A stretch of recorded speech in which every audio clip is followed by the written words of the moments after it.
Hey, everybody. Welcome to Two Guys, One Show. It's the spin off podcast that we're doing from Two Guys, One Game, which is a show we do here on the Boss Nasty channel. And we're just going to be talking about video games, maybe sometimes some other stuff. And there is going to be audio-only versions, hopefully. But we're working that out logistically. But for the video one, there will probably be gameplay in the background. I can't promise the gameplay is going to be exactly what the topic is about. But I thought it would be visually stimulating for our ADHD audience out there. So, Boss Nasty, are you here? Are you with us, sir? I am here, yeah. Welcome, course. man. How are you? Oh, I'm doing great. How about you? I mean, I'm as good as I can be. Yeah. Upright and breathing. So Yeah. that's something. That's my version of great, dude. I just say great. I feel like if I go to like living the dream, right? dude, dude, I fucking went to Chick-fil-A and right, the dude, like we literally just my dog has lymphoma. She like just got diagnosed, and literally right after we find out she got diagnosed, dude, he's like, "How's your day going?" I'm like, oh. I'm not gonna fucking say it's been terrible, dude. Ruin your whole fucking vibe. Yeah, you're not gonna be like, yeah, my dog's dying. Yeah, just like a cashier. I'm sorry about that as well. Yeah. Well, hopefully she goes through, yeah, of course, goes well. But yeah, and I wish you well, of course, as my friend. So yeah, well, I'm not gonna do performative friendship for this. We are actually friends. Yeah, we're best friends. We don't only talk on these videos. Fist bump. But so this first section, we're gonna do like a little bit of a debrief on just what we've been playing. I mean, you guys have seen some of what we've been playing the past month or so, and just catch up on video games, which I guess what this is about.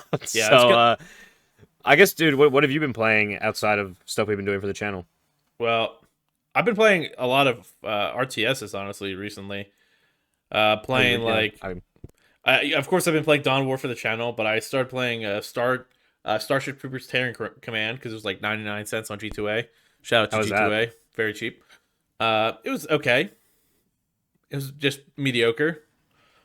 Yeah, that's fair. I was playing some Battle Sector, Warhammer 40k Battle Sector, which is more tabletop style Warhammer, I'd say. I don't know if that's true or not. You know, if people actually play Warhammer, is it like I don't know how to explain it. Is it like grid based? Or... Yeah, it's grid based. Okay. For some reason, when you said Battle Sector, I thought of that Battlestar Galactica game. What is that called? Deadlock, I think. Yeah. Did you ever play that? Yeah, it was pretty terrible. Yeah, I bought it and I had to refund it. I think we both bought it together and played, and it was terrible. I think so. I couldn't remember if that was if I told you not to buy it or if you bought it at the same time. Yeah, we bought it at the same time. It was terrible. Okay. Yeah, I mean, I got some more, but what do you? Oh, no, go please. No, I didn't want. I figured we switch it up. I'll just tell you about what RTSs I've been playing, and then I will fucking switch from there. I was playing a little bit of Stronghold Crusader, which is kind of like an RTS. Total War Warhammer 3. Started playing that. Shadow Tactics, which is actually really fun. Really cool. I'm sensing a theme. Well, I'm just talking about those right now. Iron Harvest I also started playing. Pretty fun. But those are my... No, I meant RTS. the theme of Warhammer is what I was getting at. Oh, yeah. Yeah, I was playing a little bit, kind of prepping for Space Marine 2. Check out the Dawn of War series, by the way. Yeah, which I still haven't bought Space Marine 2. No? No. Oh, yeah, you told me you weren't going to buy it. What was there was something... I wasn't going to buy it on PC because of Epic Games fucking putting their malware inside of it. So I might buy it on PlayStation eventually, but right now I have no, like, huge urge to. I want to finish. I mean, I've never played the first one, so yeah. So, because the last time I played that shit was on PS3, and I think I still have my destroyed PS3 copy somewhere in my house. So, destroyed in what way? Like the case is just like crushed. Okay. Right. That kind of thing, like where as a kid, I threw it in a closet, and it fucking got crushed during moving or something like that. Dude, I hate when I'm like looking at games online and you see like cases that you know are like sticky. You know what I mean? Like I see cases that are just fucking disgusting, and I'm like, why would anyone buy that? Okay, actually, little story time about the day. Sure. I did buy a game, or not buy a game. Actually, I went to GameStop to put some money down on like Silent Hill stuff, and weirdly, I just saw like a PS2 game on the back of the counter. I was like, "Oh shit, you guys are selling PS2 games now?" And the guy was like, "Nah, like the guy just didn't want it, and so we're just gonna toss it." And I was like, "Oh, I'll take it," and he fucking gave it to me, dude. Oh my God, what was it? It was some Konami like arcade game. I think it was like some still. game. I mean, free PS2 game, you know. Yeah, maybe it's gonna turn out to be like worth like $300 if I look it up. I was trying to look it up before I don't know why I didn't end up looking it up. I was literally about to look it up before we That started would this be awesome if podcast. you found out it was worth a lot of money. Yeah, but so other than That's sick. unless you've been playing a lot of RTTs, RTSs, what have you been playing? We I've been playing. Okay, so early in the month, I was still playing The Witcher 2, which I think I talked about in some of our videos. Um, I had to give myself a break from it because the combat system is really, really terrible. fair. Um, I will quickly just tell you that it's like you can only hit enemies that you're locked onto sometimes. If that and I know that doesn't make any sense, but I'm saying like sometimes when you're locked onto an enemy, you can only hit that enemy or damage that enemy. And sometimes when you're locked on, you do like a big swing, it will hit other enemies. I don't know if it's hitboxes or just the way the game is programmed and it's something I missed or don't understand, but it was so frustrating. That's fair. But other than that, it's like a fine game. I would like to beat it at some point since I know they're remaking the first, but I don't know. And then I've been playing Cyberpunk, replaying Cyberpunk as of you, I believe. Yes, yes. Because I wanted to play Phantom Liberty and I just like impulse bought Phantom Liberty. And I don't know, my brain just broke for a second. And you're making a little video on that, possibly? Do you want to tell the audience about that? Oh, great segue.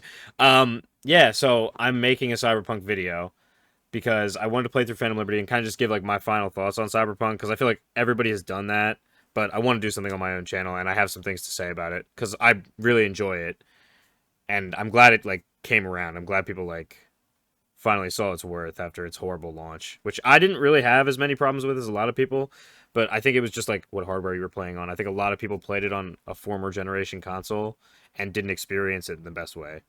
So, of course, I think it was even like having problems with PS5 though. No, you're good.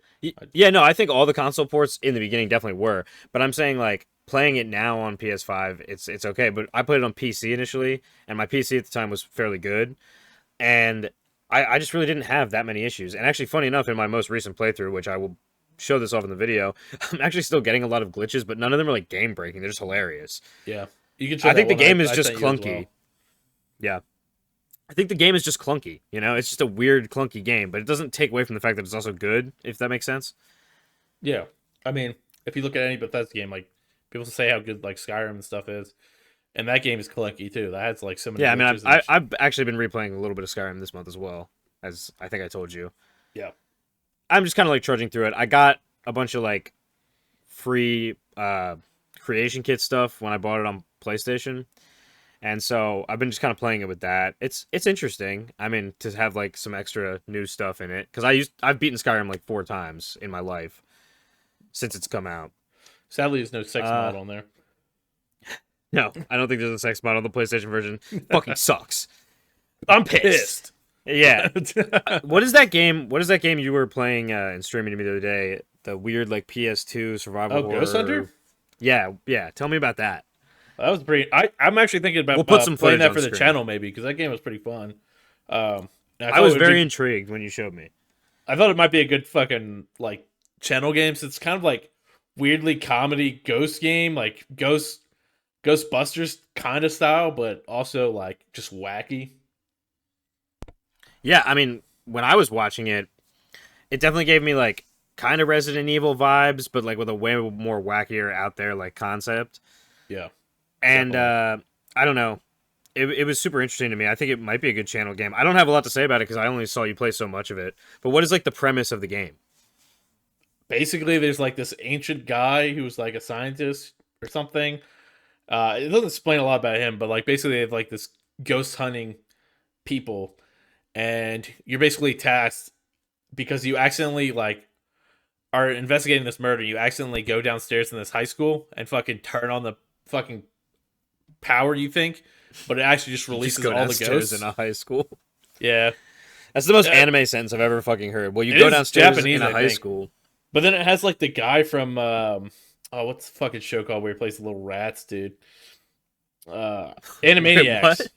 Oh, okay. The guy from Animaniacs is like the main voice actor. I was like, dude, this guy sounds so fucking familiar, especially because I've seen so many clips of him on YouTube Shorts. Yeah, wild choice.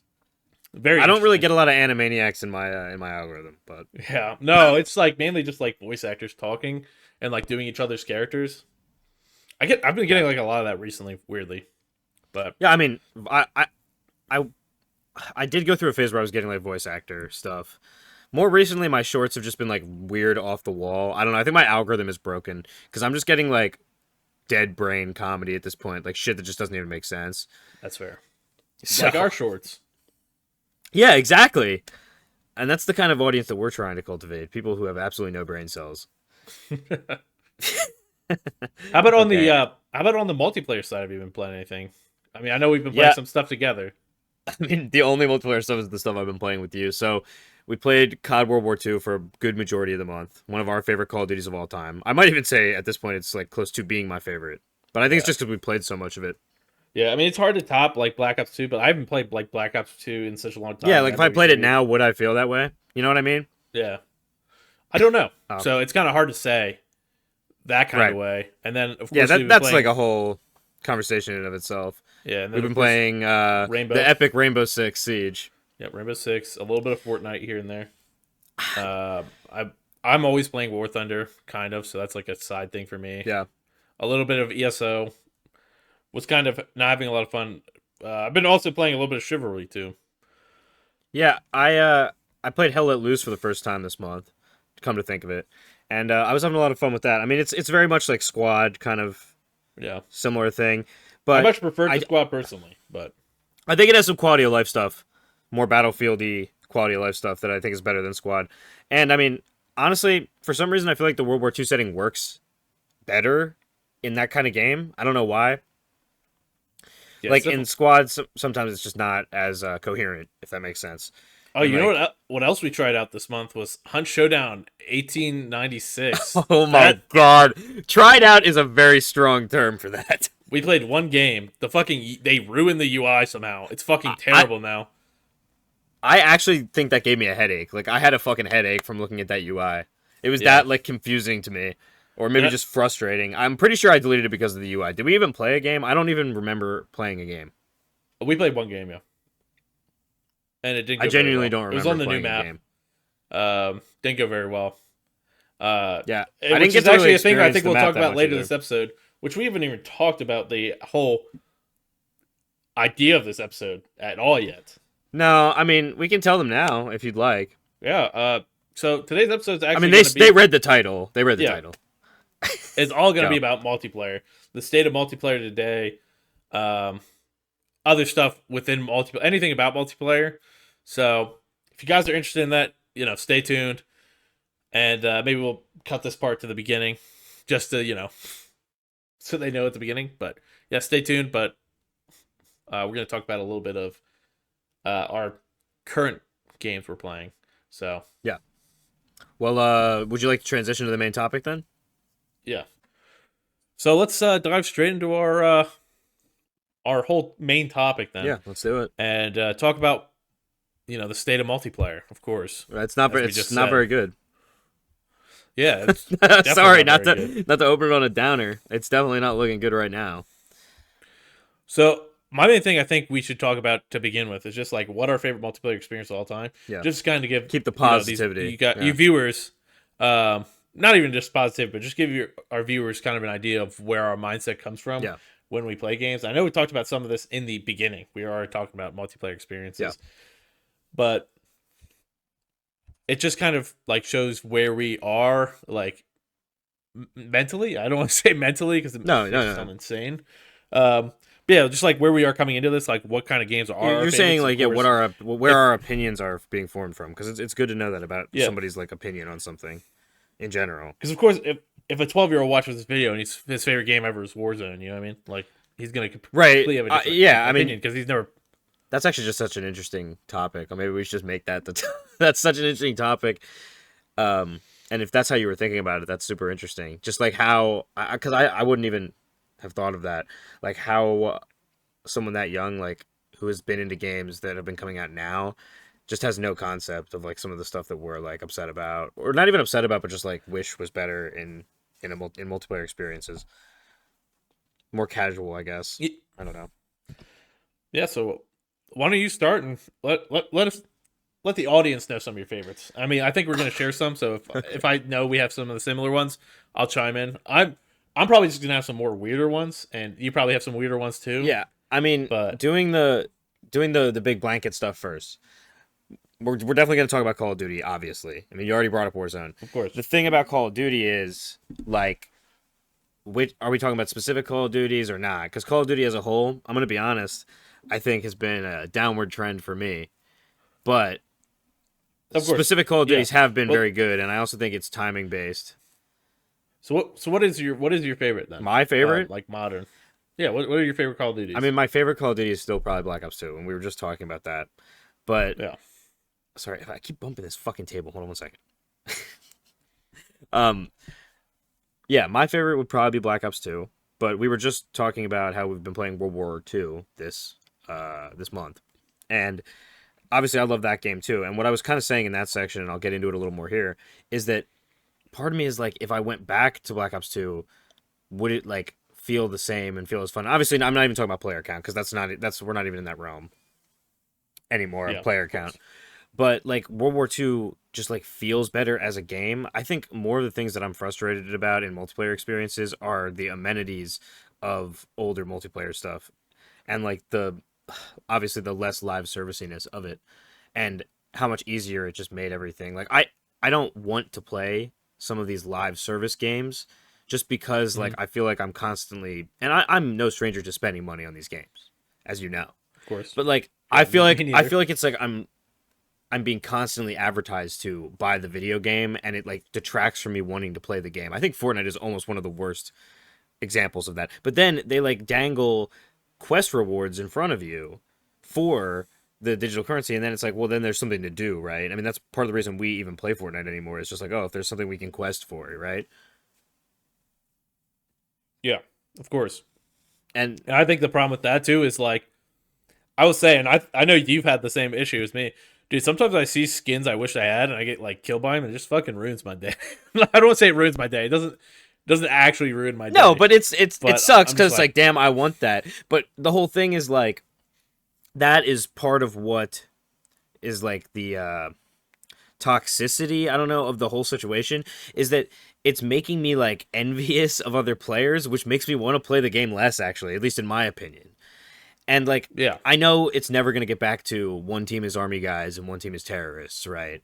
I had a buddy who said that, and I wanted to kind of bring that up. Like, he said that one time, he was like, I wish Call of Duty, guy from work, he was like, I wish Call of Duty would just go back to like, one side's the Marines and one side's terrorists, right? And like, yeah. I know it's kind of like a dumb guy way to say it, but like, I do kind of agree, because I think the whole live service economy actually makes like most casual gamers want to play less, because you're not one of these hardcore people who either has everything in the game or is like more into it for the competitive aspect, which is a completely different kind of gamer than we're talking about, really. And I will say, just because we're on the topic of like right now, just like talking about our favorite multiplayer experiences, one thing that like gets me about live service, and like I see it all the time, is like you're in World War II, which is kind of a live service game. Super easy to earn everything, though. Like, it's not hard to earn anything you want. Right. Sometimes it can be done. Super easy to get packs. Yeah, it feels like pretty easy to get anything you want. The thing I will say about, like, these new games is just, like, you're watching, even Black Ops 2. Like, Black Ops 2 is also one of those games where it's, like, you can go in with any gun and basically win. Yeah. Minus probably the SMR. Well, a lot of that is balanced, terrible gun. And... yeah, it's like so easy to just play any gun you want. There's no real like meta in those games. Like there is meta stuff, but it's not like you can't. It's not as kill overwhelming. With a meta build. Yeah, and you can still kill somebody with a meta build. And nowadays, like I see like all these shorts come up for like COD Warzone and stuff like that, that really just push like, oh, this is the meta build for this month. Right. This is the explosive. Well, I think a lot of that meta is also driven by like when they add new weapons, they always make them a little bit better. I mean, this is no secret. Come on. They always make the newest weapons that come out a little bit better, and they become a meta thing. And that's another push towards like getting people sucked into that toxic, like vortex of like live service stuff, where it's like, if you're into the game that much, to stay on the edge of it, sometimes you have to like put the money in for the newest, coolest thing that they added, right? And they do it in a way that I think is like, could be argued not as like toxic, because it's not like completely like every time something is added to one of these games it's like the best thing in the world, but I personally believe it's like really subtle. They just make it like a little bit better balance wise than everything else they have, and they purposely ruined the good balance of a game or maybe a season of a game for the sake of like adding something that completely throws off the scales, and then that gets people into that like loop. And I think short form media, the new short form media style, has kind of ruined it too. Because back when you and I were playing games, like you'd get those Call of Duty videos where it's like, use this build. It would be like that one channel that's like got the scuffed ass, like bold letters, like bold white letters surrounded by purple fucking bordering, shit like that. Like new best weapon in COD, Black Ops 2, Yeah, and it's like cool. You'd see him get like a decent kill streak with it, and you're like, okay, well, I can still do that with the fucking Scorpion. I can still fuck up that person if I want with the fucking Scorpion with fucking rapid fire on it. You know what I mean? Like I can still do stuff that I want to do, and stuff like the Peacekeeper when that came out. That's a fucking buyable gun, and that's still not like so ungodly OP. Was that the first DLC weapon in a Call of Duty? I believe so, yes. Damn, dude, the harbinger of the end times. Yep, and then of course COD Ghost really pushed that further by adding one per DLC, I believe. Yeah, but even those guns, those were like those switch weapons, though. That was kind of cool. I mean, I think only one was the switch weapon, which was like the Venom or whatever. The Ripper was the Ripper was the like submachine gun, and that switched. You could switch that on command. But the Maverick had two versions. The first DLC gun they put out, the Maverick had like a sniper version, and then it had like a normal assault rifle version, which I'm pretty sure only the assault rifle was good, but whatever. Yeah, and it's definitely just like an interesting thing. Like none of those guns were like game breaking. I still remember like no matter what, if you hopped in, I think that's part of my problem with Ghost. Ghost is a game I enjoy. I don't put it too high on my list. I know you like it. Probably you like it more than me. I still have problems with like the map size because like it would get boring kind of running around maps sometimes, and that even is a problem with World War II for some of their multiplayer maps. Right, which is why we only play like shipment. Yeah, like the USS Alexis Texas and stuff like that. I fucking hate that map so much. It's like almost good. Like it. Bad maps is like a whole section, to be honest. What's your least favorite map in a multiplayer game that you can think of off the top of your head? Go. Yeah, I'm putting you on the fucking spot. That's tough. I mean, it literally might be the castle map from Ghosts. Oh, Stonehenge? Is that what it was called? That map. Yeah. It might have been Stonehenge. Yeah, that map was fucking terrible. Yeah.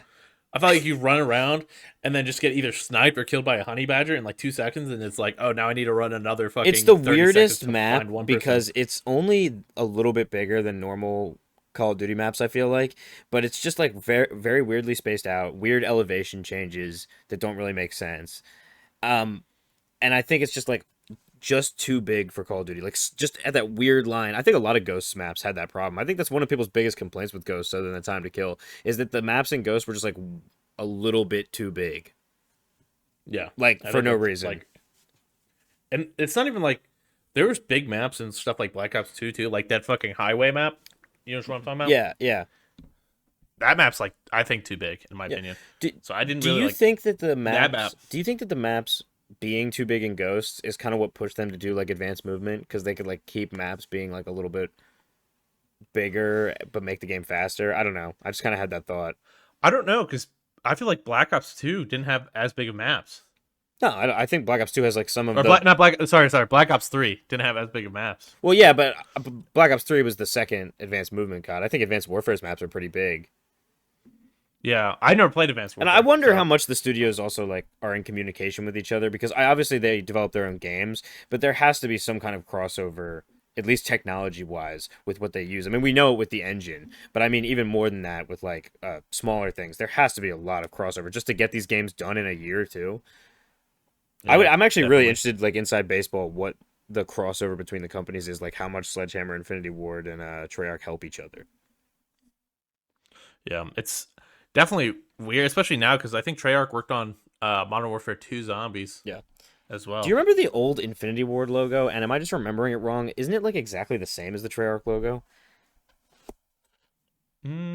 I could just be completely misremembering it, to be quite honest. I remember Infinity Ward used to have like the letters, and used to have like the atomic sign around the eye.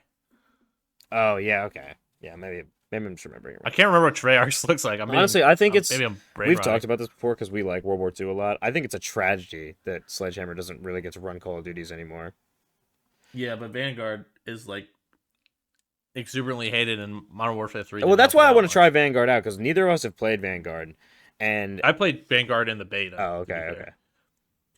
But yeah, I think a big thing with World War II is World War II was not a good game when it came out. No, but they really did turn it into something really special, I think. I don't know. Of course.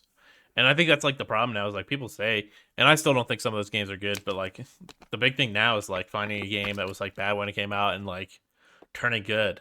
Do you know what I mean? Yeah.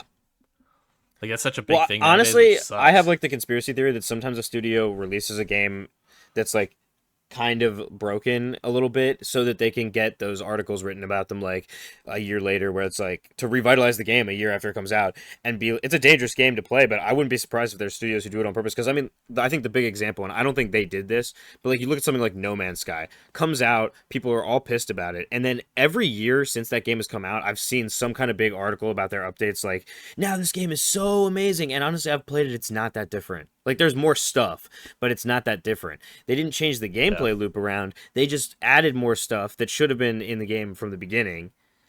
You know, and I feel like a lot of studios definitely saw something like that and have definitely tried to recreate it, in my opinion. And maybe that's a conspiracy theory. It might be conspiratorial thinking. But I would not be surprised from a behind-the-scenes perspective if that's going on. Yeah, I can see where it comes from with that. But yeah, kind of getting off the Call of Duty train, is there anything else like you kind of have your kind of have as your favorites, kind of getting away from COD? Yeah, I mean, favorites beyond that, I mean, like, I think I don't want to talk about it too much, but we definitely played a lot of Fortnite, and I definitely go through phases with it. I mean, there's been parts or like chapters, seasons, whatever the hell they call them. There's been like sections I didn't like, but like I think we going back to it a lot for a reason. Like, it's definitely a fun game. It has some kind of fun gameplay loop when it's not like completely invaded by toxic players or bots or just bots. Yeah, I think that also No Build has kind of like really brought it back for us. Yeah, kind of not having that like skill gap of like somebody just being able to build right, because I'm like, never going to be able to making it based on gunplay. Yeah. I think No Build has brought a lot of people back to the game, actually. Yeah, so 100%. But I think once a game loses its like popularity wave, and I think World War II is probably a similar thing. Like, once a game's popularity dies a little bit, they actually have to cater to the community a little bit more, and I think that makes games better. So I think games should lose a little bit of popularity without like completely killing them, of course, because if these multiplayer games go off, they're gone. So yeah, 100%. And that's like a big scary thing that I think maybe we'll talk about a little later. But yeah, I mean, I think other multiplayer games I put up there as my favorites, like just off the top of my head, because honestly I didn't write any down. This is like all off rip. I'm definitely gonna miss some stuff, but it's mostly stuff that we've played together with our friends. I mean, Arma is like a prolific multiplayer game for you, me, and like our group of friends, and that game is, I'm just gonna use the word, Arma is retarded, but it's a lot of fun, and you can mod it to hell to make it super interesting and do like completely different things. But it's also kind of a broken, janky game. But sometimes that just works for a multiplayer game. And I think some of my favorite multiplayer games are the ones that are like playable and like kind of broken. Definitely, yeah. I think Arma's a good example. Battlefield, of course, was a big one for us at some points. And Battlefield 1, another one of those games. Yeah, very good game. Love Battlefield 1. Probably the best Battlefield Bad ever. Company 2. Yeah, for me, it's definitely either. I mean, it's probably between like the 4 that went in a row. Bad Company 2. Do you like Bad Company because of the campaign or the multiplayer, though? Oh, I love the multiplayer. I've heard people talk about the campaigns a lot, but I've never heard much about the multiplayer. Is it like similar to 3? I would assume. Well, the destruction's like everything's destructible. Like how they kind of went away from that. Like really, everything's fucking. So it's not like Levolution. It's like more actual destructible environments. Yeah, and it's definitely cool. A big thing about it is because it's like a Middle East game. It's like more possible, I guess. Like your maps are like, hey, you know, we're in a fucking Middle East village, so cool. There's little fucking sand huts that you can just fucking blow up, and there's like, you know, the snow map as well. So big ones that I remember. I'm surprised, you know, when you're talking about multiplayer levels you hated, I'm surprised you didn't mention one of your least favorites, Operation Locker. Oh my god, I don't think a super enclosed map like that works in like it's not fun to me in Battlefield because it just becomes like a kill hallway, and I just hate that.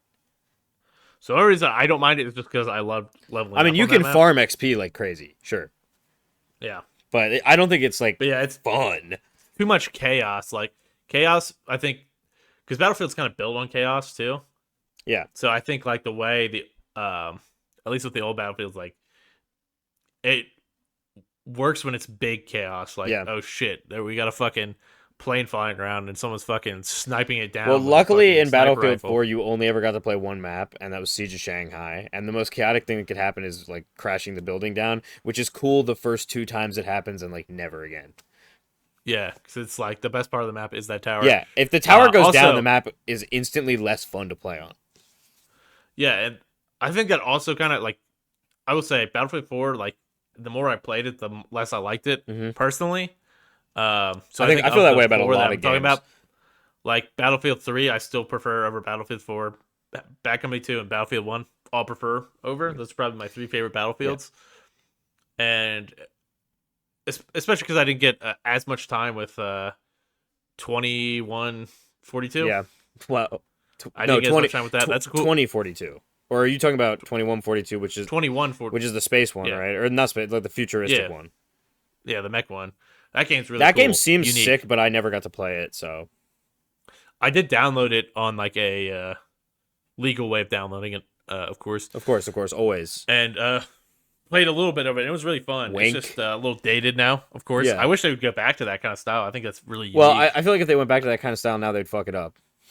To be honest with you. Because 2042 beta, that was one of the worst video game betas I've ever played in my entire life. And that's definitely true. Then we went back to it fairly recently, you and I, and I'm pretty sure we played one singular game and uninstalled it. So, I don't know, dude. They really... It was like sniper fucking... I don't know what happened between Battlefield 1 and Battlefield 2042. That is not the same studio. Battlefield 5 happened. Well, I never played 5, so I don't know how good 5 was, but I'm saying that is not the same studio. It's not. Yeah, Battlefield 5, I personally didn't like as much as Battlefield 1. I know it's like got a big resurgence and shit like that, and people love that game. I never got into it as much. I preferred how Battlefield 1 played. But I do admit Battlefield 5 is a beautiful game. No. I also don't think that Battlefield 2042 is that nice looking of a game. I think part of the problem is, we were talking about this earlier before we even started recording. I think part of the problem is they went for hero shooter. And I think we should kind of talk about that a little bit, because I think it's something that's basically taken over every multiplayer shooter. And even like games that seem to be trying to drop it, like Call of Duty, like the heroes in Call of Duty don't really matter. They're just cosmetic at this point. But it's like they still can't just drop it. And obviously it's for selling cosmetics, I understand. But as strictly gameplay speaking, it's like Call of Duty at least has gotten the closest to the hero thing not mattering anymore, which is great. But like Battlefield bringing in hero characters at this like point, I think was a really slapdash decision, obviously, because they weren't very interesting or fleshed out. And second of all, it only makes the game less fun. I need to bring this up. Because technically, like, Battlefield's kind of always had that. I don't want to say hero shooter, but it's kind of always had that class, like, where you're going in. The problem with it is gadgets and stuff like that. Yeah, like, that's what I'm talking about. These characters have dumb shit. Like, having a healer, like somebody who's a medic, that's fine. Like, and kind of like limiting their class. Like, I think that made it fun. But like when you're adding fucking like, oh, this character can use a glide suit, this character can't. Like, that shit's so dumb. Yeah, I mean, characters having dumb shit. The game is called Rainbow Six Siege. We've been playing it the last couple of days. And I think that is like the biggest epitome of that problem that you just explained. Just like characters having the stupidest shit ever. Yeah, and my problem with that game too is, and I would say like, I don't like that game that much anymore. I did have fun. Like, I know I was shitting on it today. You were being a little mean. But my main thing with that game is like it's probably one of my favorite multiplayer experiences of all time. We had fun when we were playing ranked and shit like Godly that. Copper, if you're out there, fuck you, dude. Actually, but otherwise, blow me, dude. Fuck you, dude. Sorry. Otherwise, that game, like, at a point when there's a limited amount of heroes, was fun and unique, and then they started adding heroes that were not good for like a fucking patch. Like probably like 6 heroes they added were not good, or like not even some of them not good. Some of them were just rehashes of characters we already had with less good abilities. Well, no, that's what I'm saying. And now it's like they've kind of gone too far backwards, as in making characters with just obviously better abilities than the original characters. Like I was talking about Kaid. Like I personally, to me, he's just a better version of fucking Blitz and Bandit, shit like Bandit, that. Like Bandit. Bandit, Yeah, not Blitz. Yeah, sorry. but yeah, no, you're Um, right, and I think that's just like a lack of ideas by a creative team. And to be fair, yeah, I don't know what I would want them to add to Rainbow. We were talking about it. I think just a recruit only mode would be the best thing you could add to Rainbow. yeah, which would be very like the classic Rainbow. I mean, of course, classic Rainbows like They you could should just destroy the add whole a fucking classic house. playlist where you can only play as the attacker and defender, like recruit characters, because now they're characters too, right? The Yeah, normal grunts are also their own characters now with their own quirky little poses that they do. Let's go into I battle, wonder. guys. Ka-ching! Have you ever watched the compilations of the Battlefield 2042 hero characters, like Yeah, and there's voice lines fucking and stuff? terrible Yeah, dialogue. it's just the worst shit God, ever. It's like they're in like the war at the end of the world, like as the world is ending, and they're just like, "Yippee ki let's do this." yeah, not like I want to get home to my wife and kids. We're in a war. Everyone I know has died. Like, Yeah, I don't know. I'm not saying every game has to take itself super seriously, but sometimes it's just like, come on. it's weird for Battlefield because Battlefield's like always the game that kind of took itself Yeah, seriously. up You know what I until mean? Battlefield 5, I think it was a fairly realistic game, and now they've kind of gone down the Call of Duty route where it's not like offensive, it's just like dumb. Like Yeah, shit that doesn't make sense. Well, Rainbow also kind of shit that doesn't make sense, but let's not even get into it. Um, yeah, Rainbow's fucking dumb. what a, But yeah, anyway. So we've kind of talked about parts 1 and 2 here. I think maybe we can move into part 3, which is kind of the sad section, I guess, for like people um, our age. well, I do want to write off just a few more fucking multiplayer experiences, just because I feel like we've missed some that like are for us, and some I want to actually talk about, which are like RTSs and All right, RTTs, well, let stuff like me that drink we my played. soda now, and we'll cut this part out, and we'll get back into more. I just needed a break. Very good. I'm just gonna pause for a second. You gonna pause your stream? Yeah, pause. 2420. Oh, that's actually exactly where I was. Holy shit. Cool. Uh, yeah. So yeah, more kind of multiplayer experiences that other than first person shooter, kind of getting out of that. So other ones, I mean, you and me, of course, have a big broad experience in our friend group, but also have a big broad experience of playing RTSs, RTTs, and map games, I guess. Yeah, we're fucking losers, dude. Yeah, you can just tell So, everybody that. It's fine.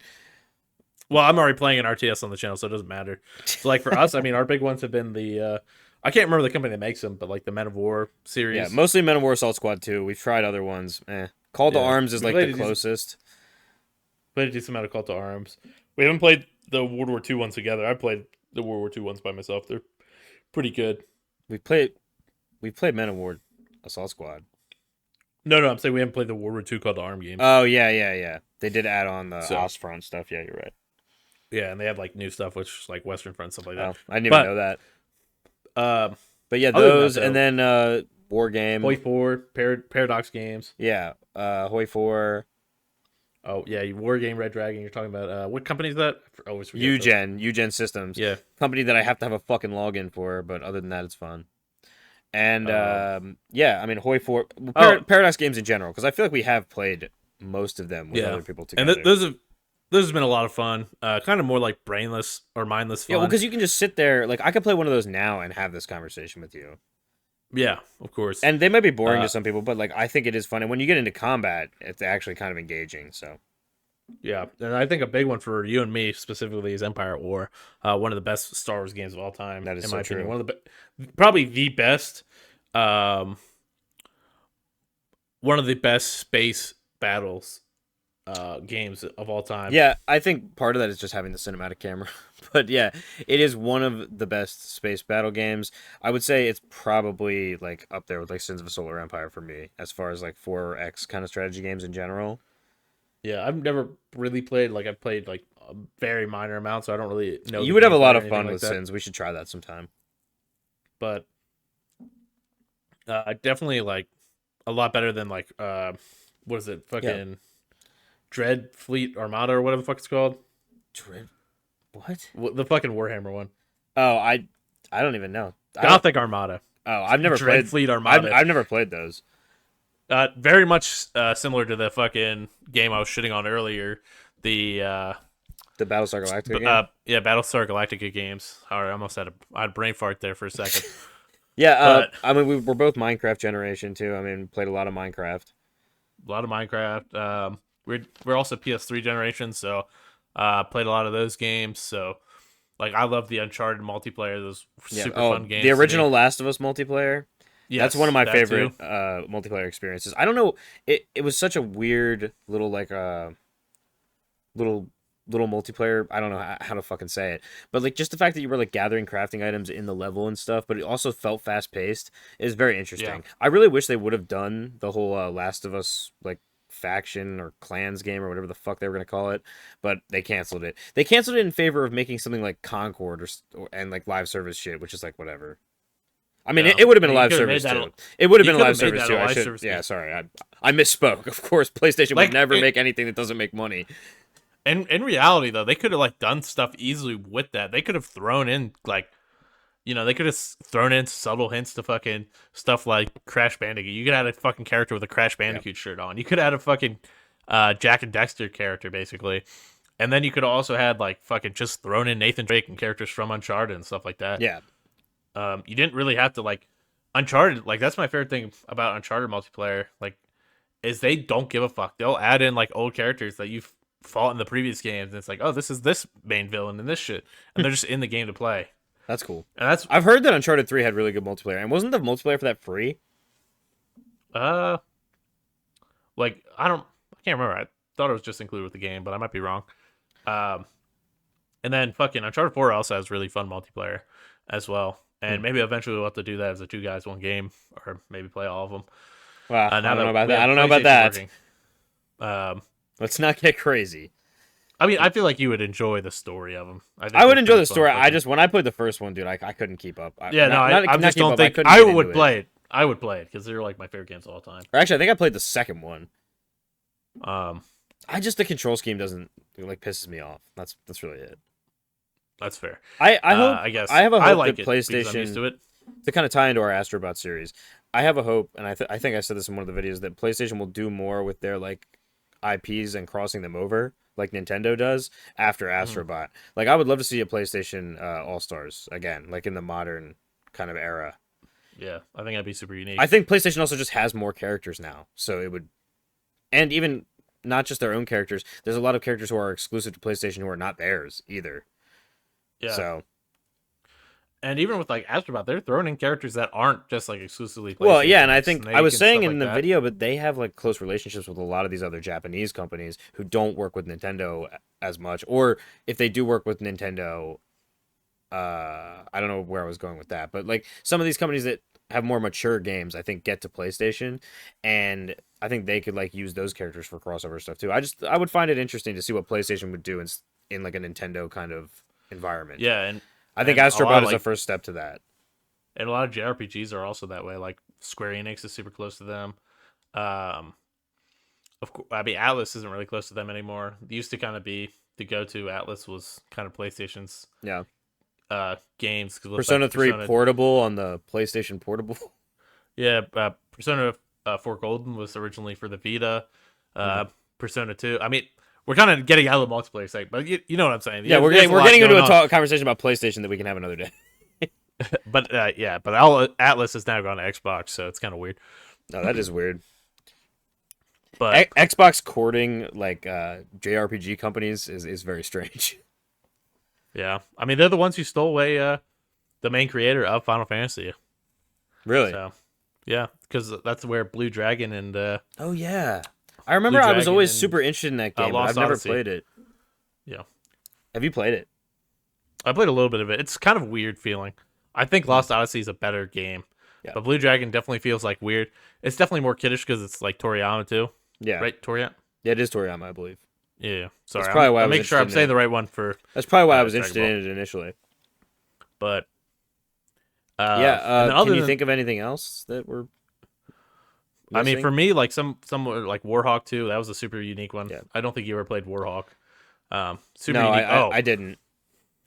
One I didn't mention for Battlefield. Just going back, Battlefield 1943, great game. Love Okay. that one. Well, we also didn't mention Halo in first-person shooters, and I think Oh that yeah, kind of is a more of a couch co-op thing for me too, because I played a lot of Halo like at friends' houses in my like preteen, teenage years, and yeah, Halo was a big couch co-op thing. I mean, Halo 3, like playing Forge with your friends.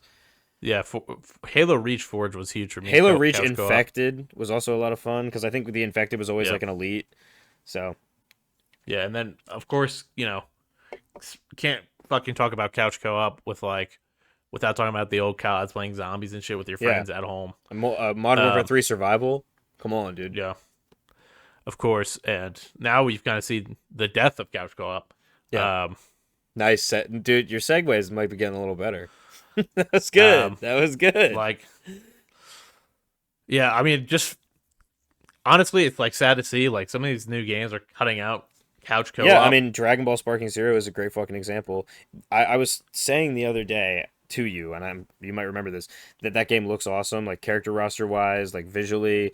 And I didn't mention this when I said that. The honest biggest bummer is that they're not gonna have local co-op in the game That is, anymore. yeah, that is You can crazy. only play with people online, and that's like when I was like a kid, PS2, like playing like anime fighting games on like PS2, PS3, even like stuff like Mortal Kombat 2. Like that was some of the most fun you could have with like a bunch of your friends, like doing a little like round tournament. Whoever dies plays next, or doesn't die plays next, kind of shit. Yeah, Like the fact you're cutting that out of probably the biggest anime fighting game release of maybe the next year or two. yeah, and this is the first real game since what, PS2, right? This is the first Tenkaichi game, Yeah, first of the like main 3D fighting series that people are like familiar with. This will be the yeah, first one, and it's called Sparking Zero, but in Japan, Budokai Tenkaichi series is called Sparking, which is weird. Like mm, you would think the version in Japan would be like Budokai Tenkaichi, and then over here it would be like Sparking, but it's yeah, like reversed. But I actually think it's cool because it's like differentiating itself, but it's still like the same studio and the same like idea of gameplay. They also rebuilt the game from the ground up. I think they said they lost the source code or they they just had to like do it for a different engine, but I don't know why. But they rebuilt the old like gameplay systems from the ground up for this game, which is really cool. But that's enough about Sparking Zero for now. But yeah, I just like cutting out the local co-op is like such a big deal to me as someone who like those kind of fighting games or just fighting games in general. How can you cut the local co-op out of a fighting game? Like you bring four friends over and what are you gonna play? You probably play like either a fighting game or I guess maybe you'll do 1v1s in like COD. I don't know. yeah. And how long till COD cuts that out too? You know what I mean? Right. And I, Like I don't I know. don't. Does COD have? I believe that you can still do private matches, but also the question is, do you have to be online to do it? Because some of these games will have it, but if you can't get into multiplayer at all, you aren't able to do it. Like it's not a separate thing anymore. So it's Yeah, like when these games inevitably their servers go offline, you won't be able to play it anyway with some of these newer games. yeah, which is like pretty fucking depressing. Because now it's being a feature that's like basically being taken out of the like hardware or of the game. Well, games being hardware is going away in general, but that's a whole nother conversation. Yeah, it's kind of a sad world we're Yeah, living no, in. this is the miserable part, to be honest. Yeah. I mean, Um. it's just like maybe it's kind of sad to say this, especially probably for you and I. Like maybe it really is that people aren't getting younger people than us aren't getting together and playing video games like Yeah, when with you can people. just stay But at like home.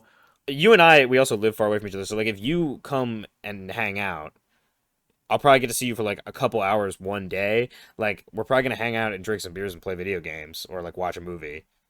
Yeah, So 100%. but we're not gonna like I'm not you're not gonna be sitting in your hotel or like wherever you're staying when you're here and we're gonna like play online. Why would we do that if you were here? Yeah, of course. I don't know. And maybe that's just the thing that people aren't doing, but that's a sad thing about society then. That's not just about video games. Yeah, and I Go think please touch grass and like have friends. If that means you have to have a substance abuse problem, then go for it. Sorry. I That's also bad advice. I also think like into modern multiplayer, the way that feeds in is like now it's like, oh, I have like this many hours to play a day. Do I want to have my friend come over, or do I like this new skins here for this battle pass? that I really want, do I want to grind through the whole battle pass? Yeah. Especially like that's the thing with it's not as much now because I think MCU's kind of died, but like Yeah. overall with like MCU stuff, and especially with how Fortnite battle passes used to be, where it was like impossible to fucking rank up in those. Hmm. Yeah, it Like you did can't take a imagine lot longer before. the old Marvel ones where it's like, oh, MCU's popping off. The MCU's like my favorite thing right now. I want to grind this out. Like, Dude, I have so how many are you gonna have stuff time for from anything else? You know what I mean? unfinished battle passes from back then. I am actually glad they made it faster and even that I can spend V-Bucks on it. Yeah. Because like Well, I think you could spend V-Bucks back then. I think. it's also really the question of like people who work normal jobs and have normal lives, like how much time do you get to play one of those games? You have to like think about the time investment and if it's worth it to you. And I think making leveling up faster in games like that is a good thing. Which usually in a Yeah. game I would say leveling up like super fast is kind of bad.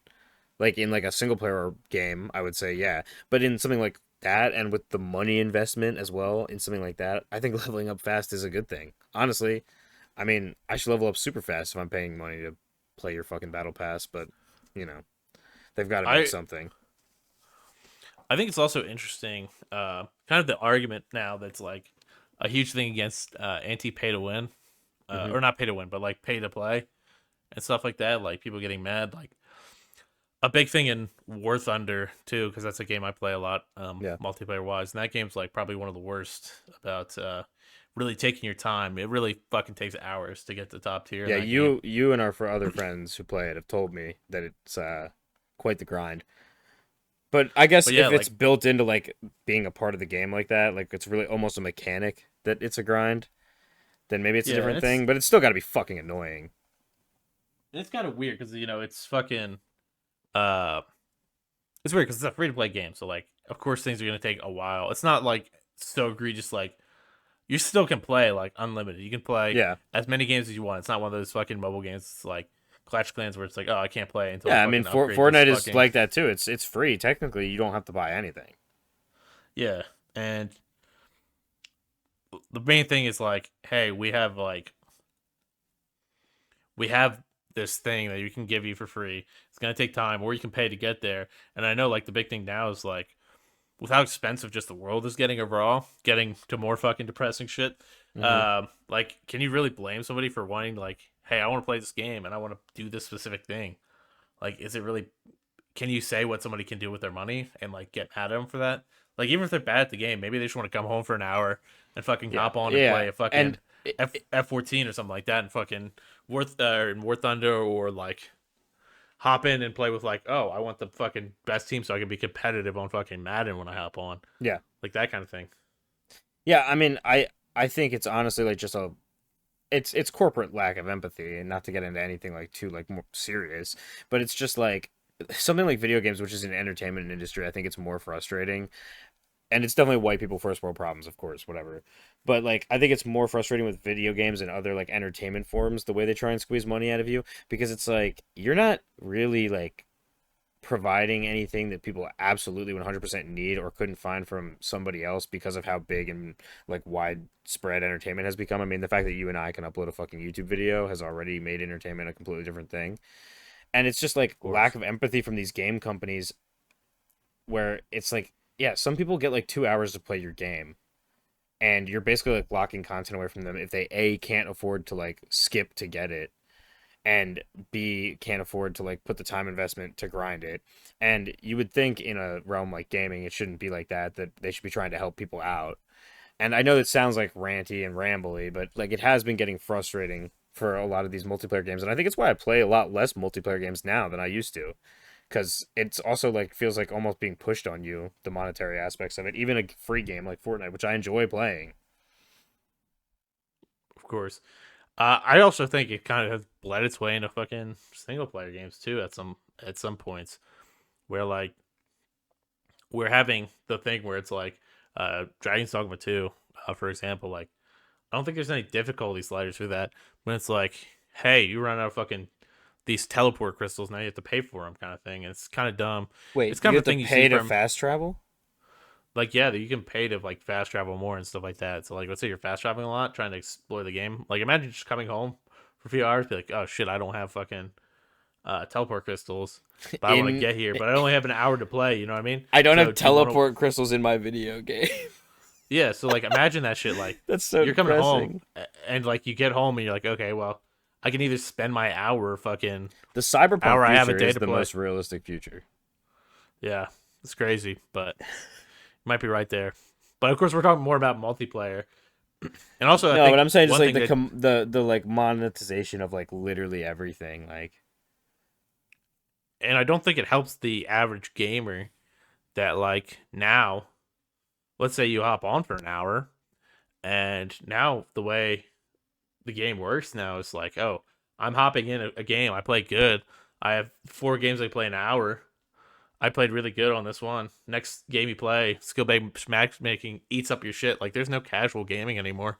no, Just because I think like how much rank has merged into casual gaming, which yeah, is like a terrible thing because like the whole thing now is like ranked for a lot of games. Esports and ranked kind of control the whole fucking landscape now. hmm Like things only change because of those people, not like the community outcry being like, "Hey, this is fucked up," and too OP. It's like the way they counteract it is instead like they'll buff or nerf that shit to yeah. the I mean, ground. they're definitely appealing to ranked, but those people are moneymakers for them because they are the advertisers of the game to the like fan populace. You know what I mean? And Yeah, so and I I see why, but I do think they've killed casual gaming on the larger scale because of what you had mentioned with skill based matchmaking. And because like Hunt Showdown is a great example because you can see your MMR, yeah and it's like we would play like 2 games of Hunt Showdown with like people our skill level and do really good. And then we play the next 2 games and we're getting fucked on by people who probably have like 3 eyes and have like internal aimbot in their Neuralink. Like if I can play 2 games where I do really good and then I'm being pushed into a game with people of clearly higher skill level, because let's just be honest, like not everybody is at the same skill level. It's time dedication to get good at a game, and it's also just like sometimes like you're playing a game you think is fun and you're not fucking great at it. I mean, I'm not good at most of the games I play. That's probably because I'm like some kind of like mental problems. But the point is like a game shouldn't be sorting by skill basis at all. It should just yeah. scatter the players randomly, and it would actually distribute probably more evenly. And the thing I see now a lot of times is too like the guy I watched Forward 2 Thunder Forward 2. Hmm. I remember when Modern Warfare 2 came out, and he was playing really well. And the problem is like towards the end of the game's life cycle, it was like holy shit, like I'm getting in high skill lobbies, but I'm getting terrible ping because it wants to prioritize my skill over my connection, which is a fucking huge problem in my opinion. Um, which is also like another big problem with the fucking community right now, where especially Hunt Showdown, games like Insurgency Sandstorm stuff have like a big invasion of Asian players that are only coming on for a little bit and I didn't are even like know that was a thing. It can affect your like it'll put you in lobbies where you have shittier ping. I didn't even think about that. I guess it makes sense when you talk all the way through it, but I didn't even. That sucks. yeah, Yeah. that's a big problem. And then now also like in games where it's not like that, where it's like okay, we're basing you off ping. Like Hunt Showdown, of course, still has its skill based matchmaking with its MMR, but like a big thing is like Chinese players switching their region to the U.S. and stuff like that, so they can play against people and using basically the old school lag switch, like we used to talk about in Black Ops 2 and MW3 the era, Yeah. where it's like they're lag switching Well, the I game. think it's just that like you should be locked to your region, but it's also like it's a complicated situation, right? Because part of me would say like for freedom's sake, you should be able to switch what your matchmaking region is. But for like gameplay balance sake, honestly, like even like US West and US East is like you can get some bad matches. Like I'm over here on the East Coast if I'm trying to play a match that's like hosted by somebody from California, I guess in Call of Duty that's how that works. Or however it works, but like a game that's based in like California, Nevada, I'm still gonna not get like the best ping ever. Yeah, and that's still like still hurts your chances. And And the then big it's thing with also the like question is like when a game starts to lose player base though, then do you open the floodgates? Because then that might be the only way you can find a match. yeah, and then at what point do you prioritize the like prioritize the person who's lagging versus the person who's not lagging. You know what I mean? But for your Like money, what how would you say is better? Should people be able to decide their region, or do you think that people should be locked to their region? well, I think it comes down to a point where it's like the game developers have to decide, and then they have to give like they can't give advantages to people who are joining other nations just to fucking play. You know what I mean? Yeah. Like I shouldn't be able to hop in a U.S. lobby and basically be lag switching to kill players who like can't even see me because I'm lagging so bad. Yeah. That's not fair to the person when it's like clearly not a skill issue. It's a fucking purely It's a a network issue. connection. Yeah, And you know, people like to issue. rage and say that things are network issues, but actually, in a lot of these multiplayer games, you do get a lot of network issues. Especially games Yeah. that have lower play or their player base has died out a little bit because it means players from a wider range are coming around, and some on some level that's something you just have to deal with. But I think in like these games with like mid tier player or like enough players that games are still being filled rather regularly, there should be like some kind of control on like I don't know how far away you can be from the other players that Yeah, you're playing with. and I definitely think it's different too. If like, yeah, you can be put in a like if you let's say you have like a Japanese friend and you're like, or like, you know, you have a friend who's moved to Japan or something like that, and you want to play with him. Like, I don't think it hurts to like say, hey, you can be in these lobbies, but like Only when giving you're the in a party with advantage, that person, maybe. yeah, and giving the advantage to the person who's, you know what I mean, giving the advantage to the person who's not in that country, or like not in a good ping zone, giving them an advantage, I don't think helps the community out. And I also think it kind of accentuates a form of like, um, Racism. yeah, I was trying to figure No, I mean that's you're intolerance. right because like obviously if let's say you're just a couple guys, you're always playing this game for a couple months, and then I'm not saying this is right by any means either. By the way, I'm saying maybe you're a couple guys and you're like playing a game for a while, and then you see kind of like a bunch of these kinds of players coming in, and it seems to be causing network issues, and maybe you don't really know how that works as well. I could see how it could make people like ignorant and like rude to other kinds of players. So actually, it's like probably more of a negative effect on the community. Letting, I don't know. Yeah, and it definitely doesn't help it out. Like, I think the problem is too. Like, I think there is a clear difference between like because the main players who do it are a lot of like Asian country players, and I think the big thing too is like their skill ceiling is also just like higher than most Americans. You know what I mean? Well, I think a lot of that has to do with that esports in those regions seems to have like It's more money behind it, so more people are interested in yeah, it. and I think more people get sweaty about it. And Yeah, like, I think it's also if can you're you? someone who is really good at a game, sometimes maybe it is fun. I mean, it definitely is fun. We could just say if you're really good at a game, it is fun to like dick on people sometimes. So I'm sure there is some small subset of like Asian player base who are switching over to get the lag advantages on people just to fuck with people. And honestly, Yeah, that's kind of hilarious. But also, it can be annoying.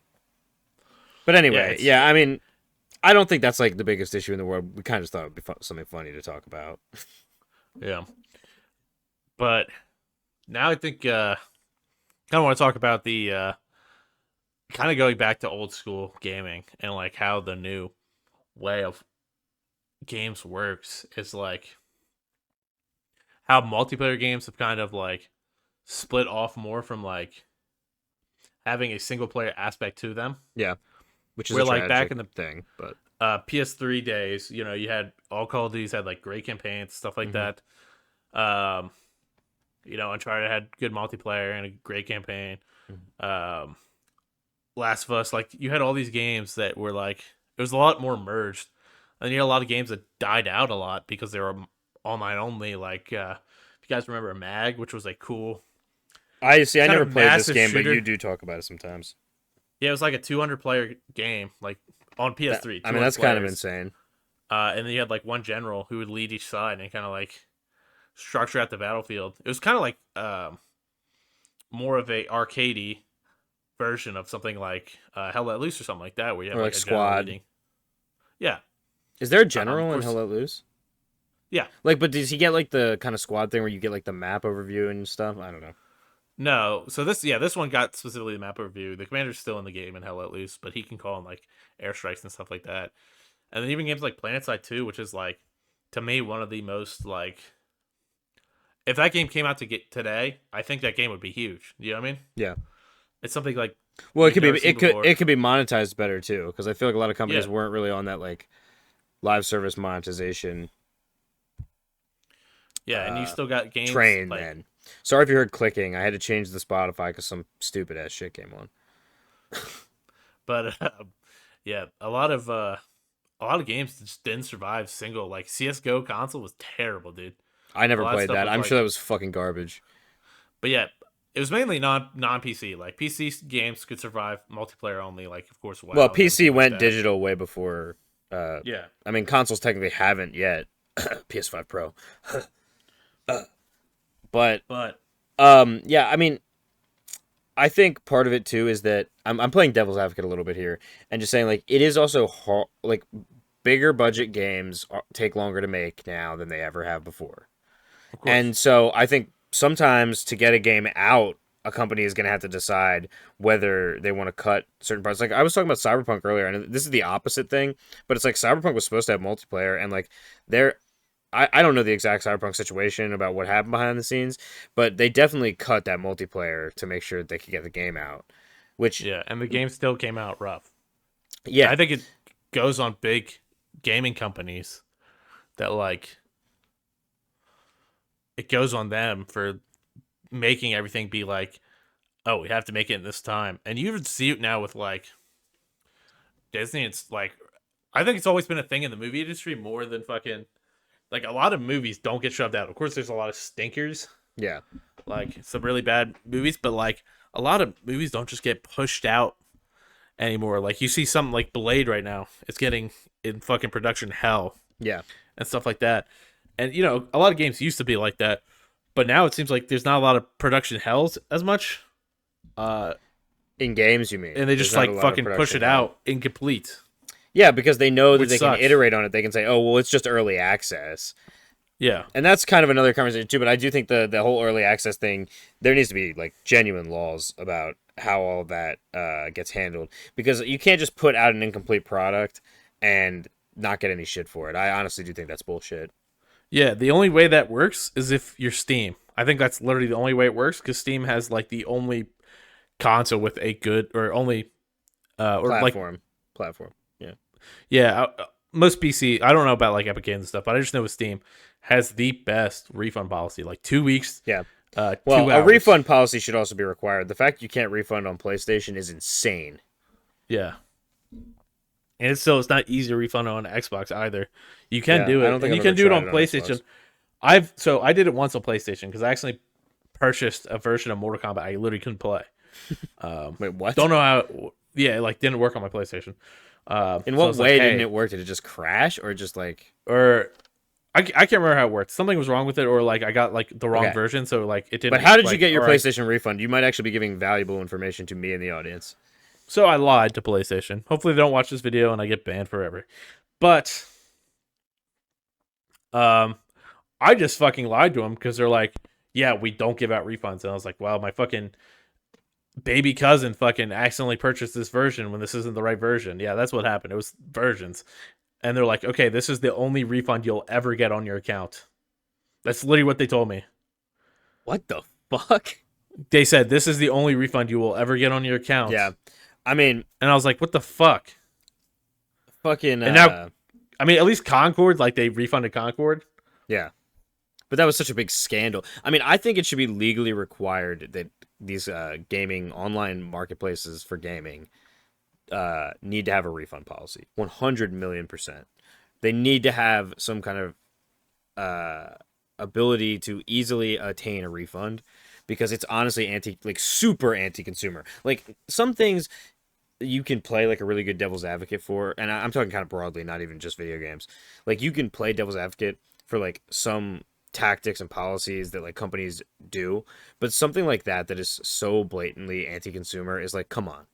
Like not being able to get a refund or telling your customer this is the only refund you will ever get. Like what if something else like this happens that you're allowing right now? Like well, how does that make any sense? It's a completely brain dead idea. Yeah, and I'll try and find the email, see if we can post it up on Oh here. my god, that'd be so funny. And find the email where they say that to me. But yeah, I just think it's wrong. And I think even stuff like where if you go to fucking GameStop, they'll be like, you go there and they're like, hey, nope, you can't get a refund for your game after you open it. It's like, well, how the fuck am I supposed to know the game's good or terrible until I open it? You know what I mean? Well, and at least I will say, at least with physical games, you can sell them. You know what I mean? You can still sell them back. Yeah. If you can't get a refund, you can still get money for them. But like digital games, it's fucking a crime, in my opinion. Yeah. So we don't have a definite time limit on how long these segments are going to go, but we are coming up on the hour, so maybe we pull this back into the positive and start bringing it out of this topic. I think maybe what are some ways that you think modern multiplayer could improve and get better? Some feasible ways that are like maybe possible. I think, of course, like skill-based matchmaking, getting rid of that, making it like connection-based is a huge thing. I think also, I think infringing on fucking players' rights is a big thing right now too. Like actively banning fucking players for what they say on a video game is crazy, in my opinion. Yeah, especially in America. That's like if you have freedom of speech in your country, you should not. I don't care if like in your chat, because a lot of games do this, will like blur out swear words and like bad words. That's fine. Like they just like blank them out with like the asterisks. But like if you're gonna ban people for what they say, especially in private chat, which I know probably doesn't happen that much, but it was something that I have heard that some companies were doing, or like maybe it was Rainbow. There was somebody who was like, if you were talking in like your party chat and they somehow detected it, they were banning people. Is that true? I could be completely wrong about that. I don't know. Maybe we'll have to look that up at a later date. Or if that might need a political fact check. But yeah, I definitely think like if you don't want people speaking their minds on, especially an American-made game, something like COD, where they have voice chat ban or like stuff like that, that is not fucking okay. I think that hurts the community. Like I think for sure. And I know it's like a big thing, like with kids and stuff now, like playing. If you're an adult, like if you're an adult, you don't want your kids hearing that, then don't fucking buy a Modern Warfare 3. You know what I mean? Like, don't fucking like. My parents did not care. They're like, okay, cool. Same here, and that is really, it's parental rights. I mean, like if you don't want your kid playing that or hearing that stuff, then you can't buy them the game at all. But also, you could also do parental controls. Like that's up to a parent. But I don't know. Maybe this is a thing that you can do. But like, can you? If you can't already, you should be able to, because nobody is under any illusion that kids under 18 are getting their hands on copies of like M for Mature games. But here's all I have to say about it. Those games should just include parental controls that are like, or maybe the whole console should include this for like a kid's account. Like they can't talk in voice chat and they can't hear voice chat. Like that cannot be that hard to do. Yeah, or if I don't know. It's possible that kids' accounts on PlayStation do that, but I'm not sure. Or if you want a game made for kids, don't include voice chat. Like, I mean, Nintendo doesn't have voice chat. I don't think on their online at all. They do, I think. Oh, I think Splatoon does. Oh, okay. I couldn't. Yeah, just have fucking text chat, dude. If you want to fucking have your kids play fucking these games, I know it's fucking boomer of us to say, or no chat at all, whatever. Yeah, you don't need it technically. Kids usually have a fucking tablet anyway. They'll just call their friends if they're playing with them. Like, yeah, or you could fucking have voice chat with friends only or whatever. Yeah. I don't know. It's hard to say. But other ways I just think is like make sure your games are fucking complete. I mean, it's something that everybody's talked about before a million times. Yeah. Make sure your games are complete. Trying to think of some other stuff. Like balancing needs to be key. That's a huge thing. Yeah, balancing, like, and not just balancing based off ranked, like actually go into your community and see what the entire community is saying. Yeah.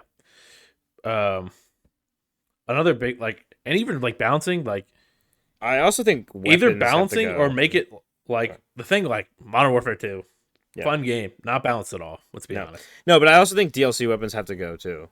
Like, yeah, the microtransactions should be only cosmetic, or as close to that as you can possibly be, because I do think they balance around DLC weapon content in a lot of these, at least shooters, and like any kind of fighting. I guess game where you're fighting with weapons. I don't know what to call that. Yeah, first-person shooters, third-person shooters. What are like your favorite? I know this is kind of going back, but what is like your favorite weapons in these kind of games? Like of all time, like I know like OP shit. Like I don't care. But like, I mean, Modern Warfare 2 Noob Tube. That's a favorite weapon of mine. Favorite weapons? That's such a specific thing. I love honestly, I don't like Cold War. Like Cold War's an okay game. I think it's my favorite of the modern ones. Yeah. And I know that's a controversial opinion, but dude, those fucking dual, fucking stub nose double barrels, dude, were fun as fuck. Those were awesome. The dual Marshalls, dude, those were fun. Those were awesome. I like the G18 from the Modern Warfare games as well. I have like personal memories that are funny to me over that. Halo shotgun is a good one. I'm trying to think of other multiplayer weapons that are my favorites. I honestly, fucking God. There's the Thompson in fucking World War II is fucking the awesome. Russian 1896 in Battlefield 1. Oh, yeah. And then there was another gun. There was a DLC gun, I'm pretty sure, which I guess is hypocritical of me. But in the Russian DLC, they added the AK. No, not the AK. There was like a. It had. Like I actually loved the AK. It had like a red dot scope. It was called. It was the cavalry version of something. I don't know. Oh, dude, the fucking stupid ass Oberest too on that game was super fun. I mean, there was a lot of this like my hilarious guns. Battlefield 1 was a good ass game for guns. The Thompson in World War II. Did you already say that? I think you did. Yeah, I said that. Yeah, Thompson World War II.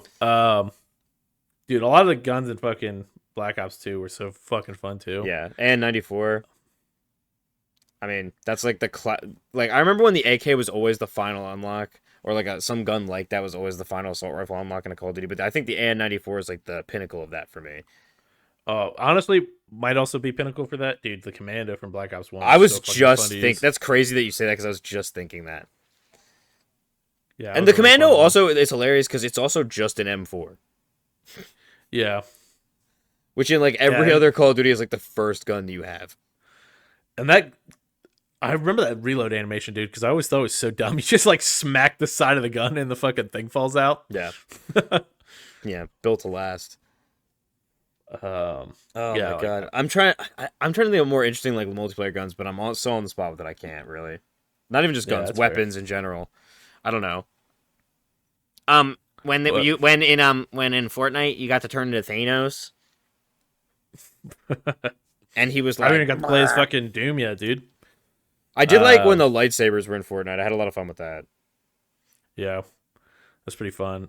That whole season was like one of my favorites, when the Ahsoka season and the fucking spy season. Yeah. That was kind of when we got back into the game and really played the shit out of it. That's probably like my favorite seasons from like the newer ones, because I'm like recently we haven't played as much with friends. Like we used to have an old friend group that used to all play fucking Fortnite together. Yeah. And those days will always be classic, but like that season was always it's like gonna be super nostalgic no matter what. Well, if anybody ever sees this and wants to play Rainbow Six, we want to do only recruit Rainbow Six games. So yeah, that'd be cool. Honestly, that'd be super. Do you remember? Let's just end this talking about something I just came to mind. I kind of mentioned Modern Warfare 3 earlier. We played a lot of that together. Do you remember when we would just go into lobbies, because on PS3 there was no party chat, and we would just invite everybody from the lobby to like a private match, because you could have like 28 people in the private match and just do like big infected games and shit like that. Yeah, it was like Terminal, that one desert map that came on, like the 1v1 city map, DLCs. that fucking stupid city map. Arkaden? No, not Arkaden. That's the mall. There's like a dumb city map that I remember playing Infected on, and I fucking hate that map actually. It's in Modern Warfare 3, I can't remember. Like the Capitol Fall or whatever it's called, where it's in New York. Is it in New York? Yeah, where it's like the bombed out and there's like all the like crispy American flags and shit like that. No, I don't think we're talking about the same map. I don't know. It looks like it's in a shithole country, so I have no idea. Havana? Are we talking about Modern Warfare 3? Yeah, where it's like I don't know, it's like dark. This is a fucking amazing content, dude. It's dark, yeah. It's not okay. What is that Berserk fucking thing? Her skin dark. Insane fucking it's talking it was like talking about her skin, and then it's like black, and then it's talking about her eyes though. He's like says the eyes. This man lost it when he saw that scene when I was showing him the original. My fucking God. What a terrible dub. I mean, hilarious. But yeah. But yeah, do you have anything else you want to say on the topic before we close it off? I don't think I have much more. Is there any improvements you think that I didn't cover? Yeah. Maybe we do sorry, my brain broke. Yeah, no more microtransactions, and no more women in games. I'm just kidding. Cut that part out. Actually, a huge thing. I didn't even think about this when I was talking about it, but I know it's something you're going to agree with. Huge, and it's going to be a thing we're probably going to go and rant about for a few minutes. Okay. Launchers. Fuck launchers, dude. Oh, okay. Fuck game launchers. I thought you meant rocket launchers. I was like, I kind of like a rocket launcher in a game. No. Fuck launchers, dude. I don't need every game to have a fucking launcher, dude. It's called malware. Ubisoft Connect, genuinely convinced, is malware or like some kind of spyware on your computer. That's actually something I want to talk about too. Let's just talk about this fucking whole thing about. Yeah. Okay. The looks like every time I fucking click on like a game, I shouldn't like the Blizzard thing has its own fucking launcher.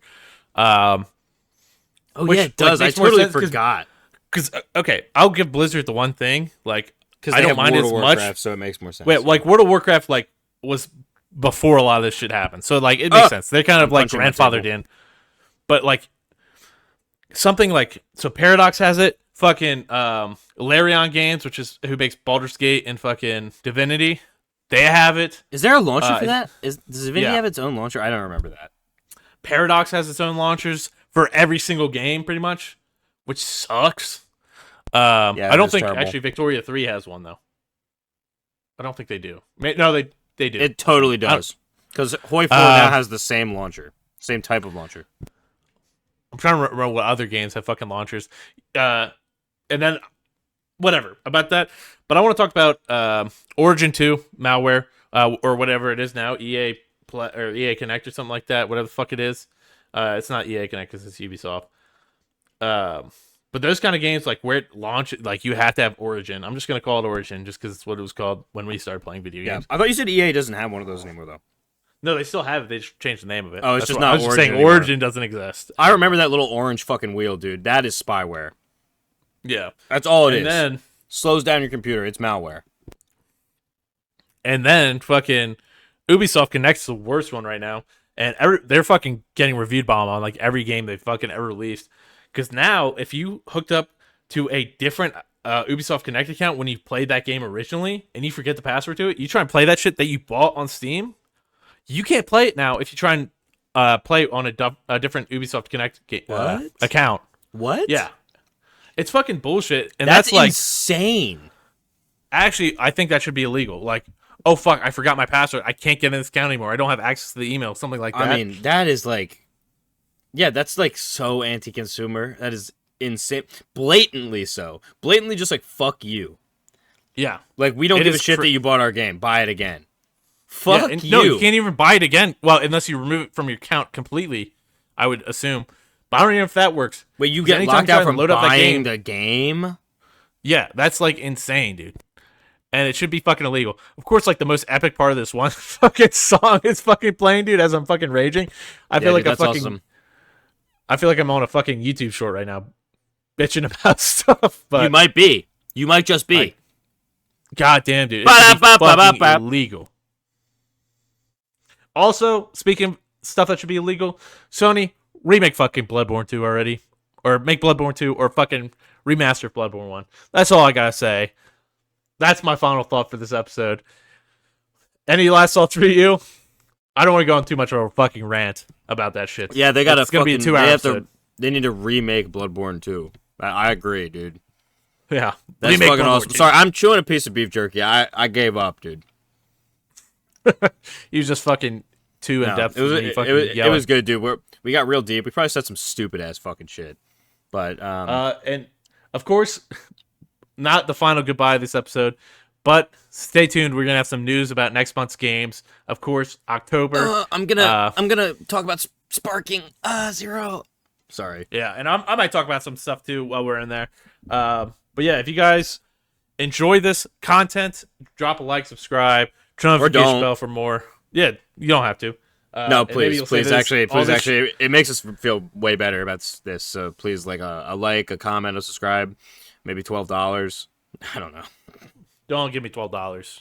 Give me $1,200.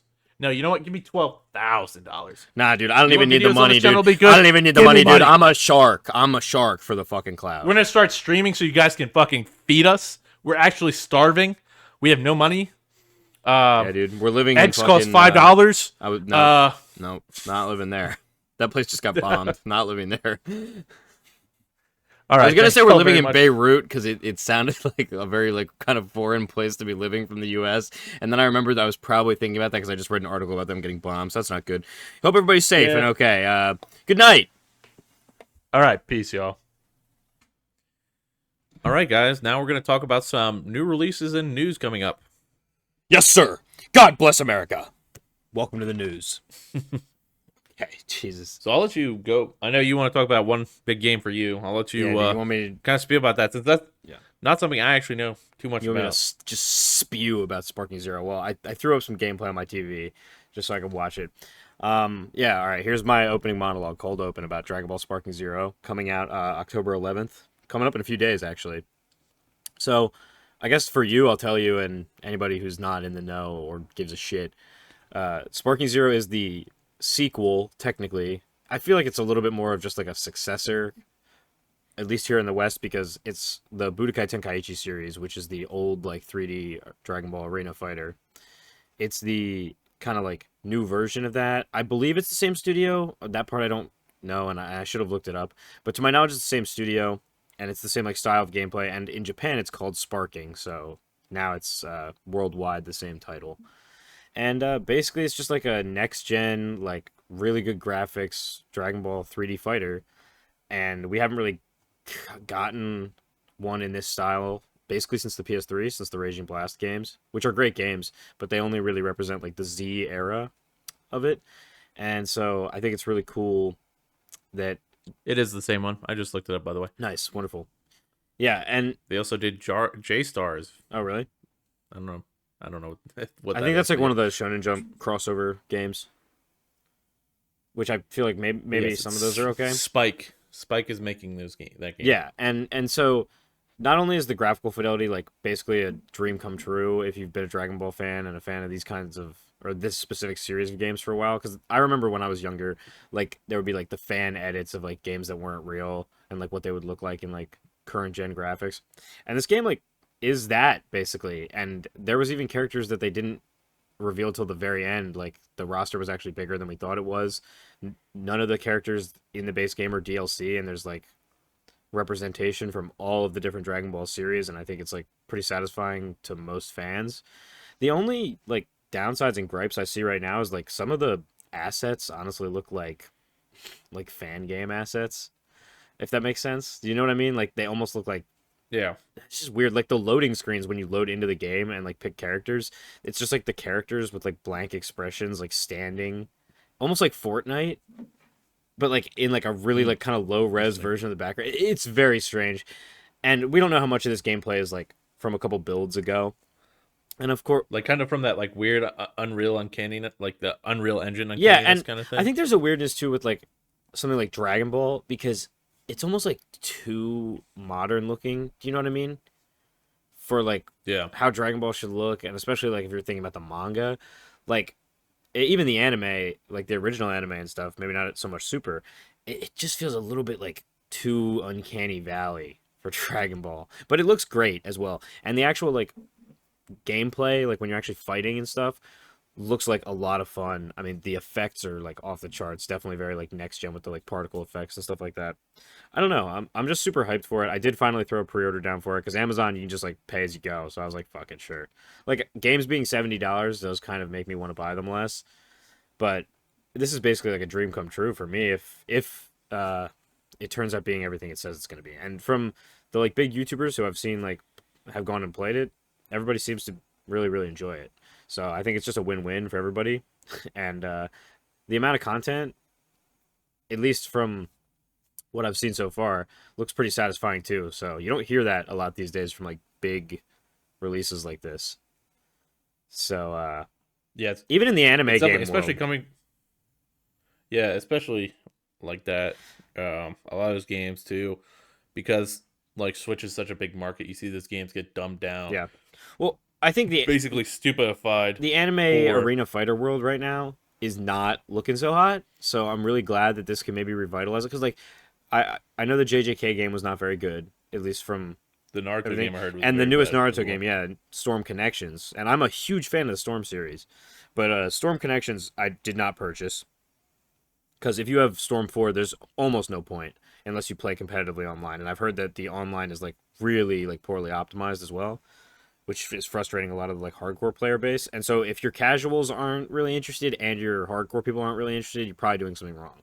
So I'm hoping that this game is a change of course.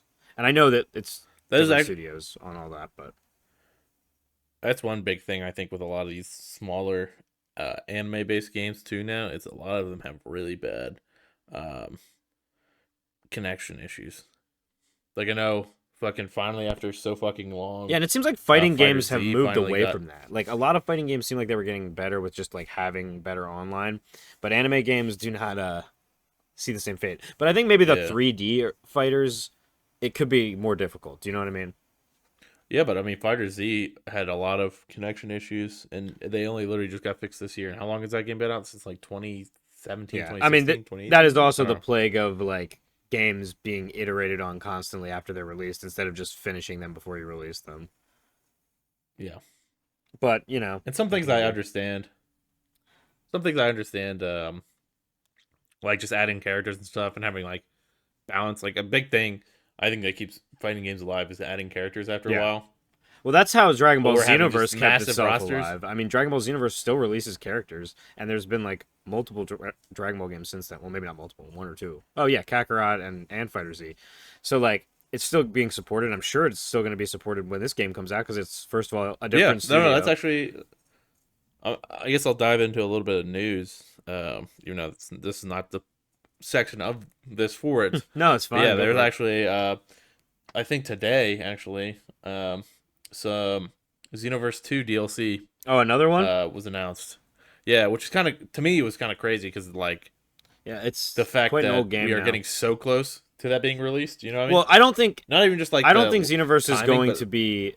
I don't think Xenoverse is going to lose support, because Xenoverse basically runs as an MMO, almost. Like it's like a live service through and through, and I think this game is more of like a love letter to the fans. Which I think you can have, but if you're a big enough company like Bandai Namco, you can have both of those things. And we have the like single player RPG too.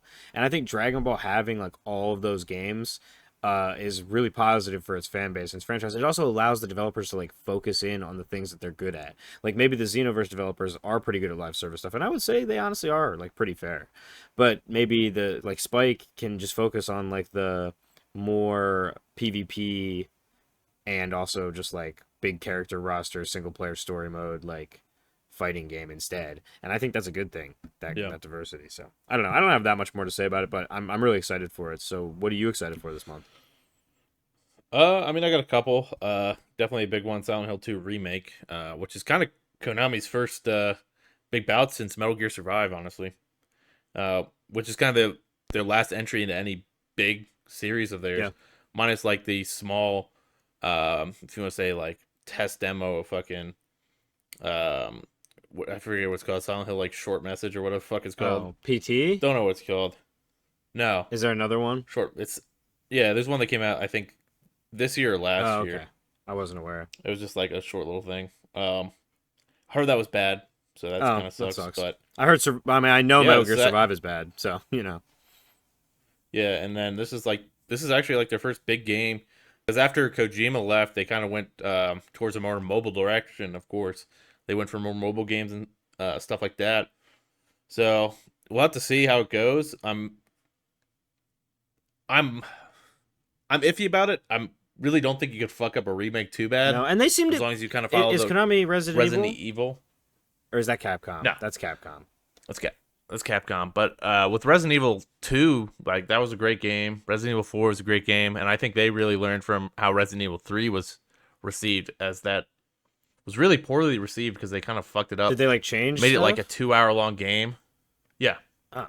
Yeah, you can't do that in a I feel like you shouldn't change it too much in a remake. Like you can, if you're gonna add stuff, sure, that's fine. But they just kind of dumbed it down. Is I think the big thing with. So they took stuff out, which is the opposite of what you want. But I haven't played that one yet. Oh, okay. To be fair, I haven't played any of the new remakes other than 4. Well, you might see it on the channel one day. Who knows? Yeah, that'd be might be a good Halloween one. Yeah.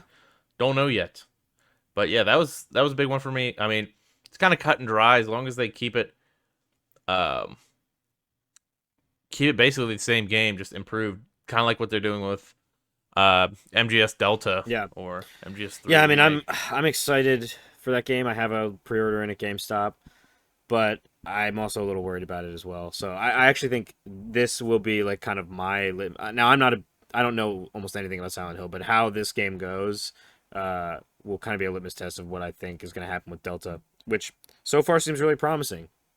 So yeah, my main worry with this game is I feel like we haven't seen as much gameplay or anything from Silent Hill 2 as we have seen from Metal Gear Solid which Delta. is kind of insane, seeing as Metal Gear Solid Delta doesn't even have a release date.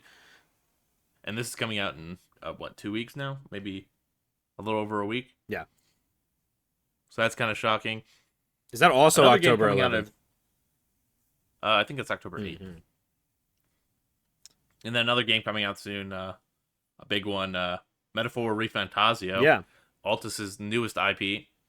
I think it's one of their first big new Altus IPs. Life? And kind of the Normal Altus Life? Atlas. I don't know why I said Altus. Altus. Yeah. PTSD. Whatever. Yeah. But yeah, it's kind of like the first big RPG in that their kind of style, which is the SMT style, or even Catherine is kind of in that style too. Are you just talking art style then? Not even just art style, just game style. I know Catherine's more of a fucking I know Catherine's more of a puzzle game. Game, I guess you'd say. Yeah. But there's still there's still features from the SMT games that are also in that game. Yeah. And that's another game maybe we'll play on the channel eventually. Is that Atlas? Yeah. I didn't know that. That's cool. Yeah, I mean, I've been playing Persona 4, so I'm actually now really getting interested in what this new game is going to be like, because I'm really enjoying it. I've been actually grinding it out pretty hard, and I played SMT3 as well, as I told you, but I kind of fell off of it just because it's just such a grind. I've told you this off mic, but I'll say it here. My feelings on SMT3, which I do want to beat one day, is that I don't think it's so much that the game is hard, is that it's just grindy. It's just insanely grindy. And I think a lot of people just don't want to commit to that. And even I couldn't forever. But I did beat that stupid skeleton La Cucaracha boss that everybody thinks is the hardest boss ever. Whatever. So, get fucked, nerds. So yeah, my thing that makes me really hyped for this game, I think, is just the fact, the whole, I don't want to say, I'm trying to think of, the right word. It's very, Bioshock Infinite style, where it's, kind of old style UK mixed with fucking futuristic as well. Yeah. And I think that's a super unique a unique style just for any kind of JRPGs that you don't get a lot. Also, you basically get to ride a ripstick around. Oh, well, that's badass. Cool. Yeah, I actually threw on the official gameplay thing here, so I'll be checking that out in the background here. And yeah, I mean, it looks cool. Yeah. It looks cool. And the big thing is actually that this is, I believe, a new studio under Atlas, formed in 2016 by the guy who made directed Persona 5. Oh, that's cool. So he's split off. He said he wanted to stop working on Persona, which I think he worked 10 years from 2006 to 2016. Oh, damn. That era. So he cut away from that and decided he wanted to do this game. But so this is the guy who did what, at least Persona 4 and 5, or? I'm trying to remember when Persona 4 came out. I think, or just 5, but I mean, probably 5 been at the end of 4. Yeah, but I think he would have worked on some of the remakes and stuff like that as well. Yeah, man. I mean, it looks cool, and the battle system looks very interesting too. Yeah, and the big thing is the action turn-based mixed. Yeah, ordeal that's going on. I'm kind of trying to figure it out from a muted just video, but it looks cool. But yeah, the art there's really cool tech stuff in there that's very different looking than a lot of games. What is this Alice in Wonderland ass shit? I mean, it's cool, super unique. But I do think the open world action combat is going to be super sick or action. Like, I don't know how it's gonna work. If it's like you can go to action with some fights. Maybe I know in it's the just like open world, overworld fights, which is kind of a cool way to like yeah, avoid random encounters. Instead, the overworld is just action. Like that's kind of a neat idea.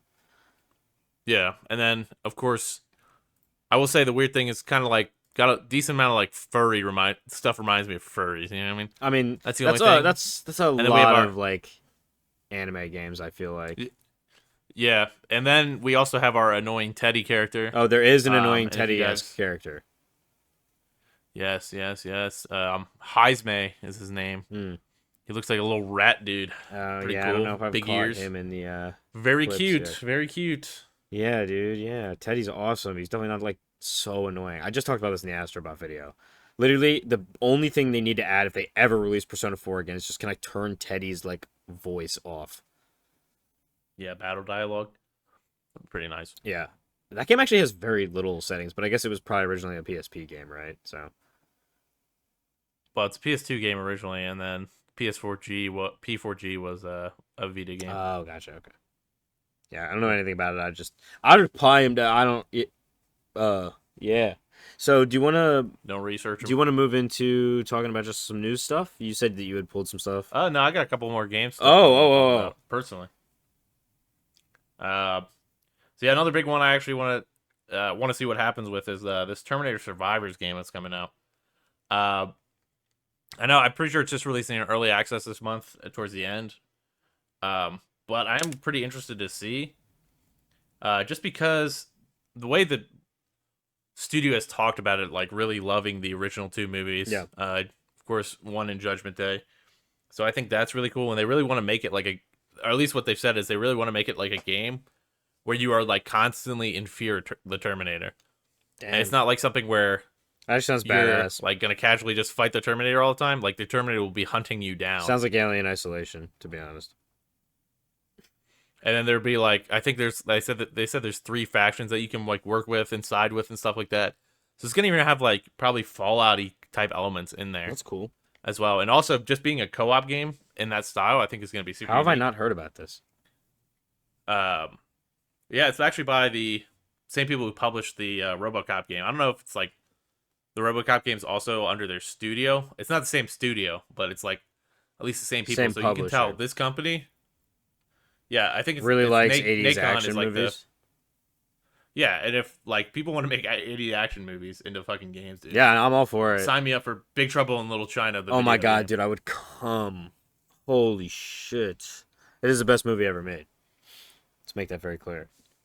But anyway, yeah. But some more little games to talk about. Until Dawn remake looks really good, but kind of being $60 for a remake I think is a bit extreme. Yeah. That just is coming off like 60. Yeah, I just think like I'm always like a 50. Remakes should be half whatever the original price of the game was. I mean, in a fair world. I say like 40, 50. Yeah, no. I mean, being like realistic, like 40 would be what I would say, but I don't know. It depends how the game originally releases too. If it's originally a $40 game, you shouldn't fucking release it for $40 again. Yeah. It's kind of whatever, but that's kind of a disappointing thing about it, but I'll be interested to see how it looks and how it plays and everything. Apparently, they're adding some new stuff to it, which will be neat. That's cool. But other than that, like Dragon Age Veilguard. Yeah, I did not watch the trailer for that. I skipped it in the state of play. So. Oh yeah, go. My big worry with that is going to be just, I don't know. It looks like it's going too much down the like comedy route. God, no. I played a little bit of the first. Is this like an Avengers style thing where like serious stuff is happening, but we're having fun? It might be, and my worries too. It's gotten to the. I don't know if you remember like that stage of games where like they'd make like the first 2 games would be darker, and then the third one would just be like a neon fucking nightmare. Kind of like how Saints Row went as well. Yeah. Like kind of that era of games where it's like, oh, we have all this fun stuff. Oh, now it's super fucking colorful and crazy shit's gonna be happening all the time. Yeah. Don't need that in every game. It'll be interesting to see how this works. It might work. Like the world looks beautiful. I'm not gonna lie. Like the pictures we've seen of the world look great. So is Dragon Age? But honestly, for a game, what is the like combat system in Dragon Age? Because I feel like I get it mixed up with like Dragon's MMO Dogma. combat. Yeah, so that's that's what I thought. That's why I skipped it, because I'm not interested in that. Yeah, but other than that, I think my last one I want to talk about is East 10 Nordics. Actually, a game I'm actually pretty excited I don't know for. anything about the East games. I've Because never I know played one. we were talking about I've never played one either. So I'm just excited for no reason, basically. Oh, well, that's fine Um, too. If it looks cool, it looks cool, you know. but I know like I still need to play Lacrima Dana or however you say it. It's the fucking eighth one. Which I've heard is like one of the best JRPGs of all time, action JRPGs, I guess. And then this one looks super cool. I don't know if it's new to this game. I don't think it was in um, East 9, whatever, Nostrum X or whatever the fuck it Yeah. was. Um, but this game takes place on like a couple islands. And there's something I know we were talking a little bit about before how East is like pirate based, kind of. This game actually has ship combat. Really? Ship to ship combat and everything. Huh. It's like a full pirate game. You fucking drive your fucking pirate ship around and shit to do stuff. Nice, dude. So, seems super cool. You could be fucking Whitebeard. Yeah, I need to fucking. My main problem with East always is to, like, I want to play the whole series. Yeah. But the first few games have bump combat, which is really weird to me, and I'm not good at. Yeah. So, that's my main thing with that. But, what is overall, it just bump looks like a combat? cool game. So bump is a system. So basically, imagine you're in, your fucking classic like top-down Zelda game, like the OG Zelda, not you know what I mean? So like, basically, instead of just being able to run, like you could run at a character face on, like anytime you run at them, you like auto attack. I guess is like the main thing. Okay.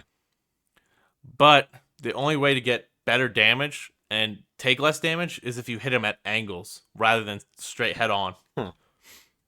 So you really need, it's like guiding your character in the right way, which is super hard for me. I could never get the combat down. That sounds kind of game. like unnecessarily tedious to me. Yeah, especially because it's like got that old game style jank. So yeah, well, we love that. Everybody's all about. But yeah, any I think this is a good. There was okay, yeah. Hold on, because I realized I'd mentioned this before. I don't know this Pokemon trading card game Pocket. Like, I don't actually know how to play the Pokemon trading card game, but if it's anything like Duel Links, I'll probably get addicted to it for like 2 months and then never play it again. But I thought I'd mention that. Yeah, that seems like something that people might be interested in. They're coming out with a Sonic and Shadow game. I just thought that. Oh yeah, that actually seems pretty. I haven't watched any shows. I just thought that'd be kind of funny. And Black Ops 6, don't play it. Yeah, great. I don't really need to say much about Black Ops 6. The fucking zombies looks terrible. Yeah, the Omni movement looks fucking cancer. Call of Duty's beat.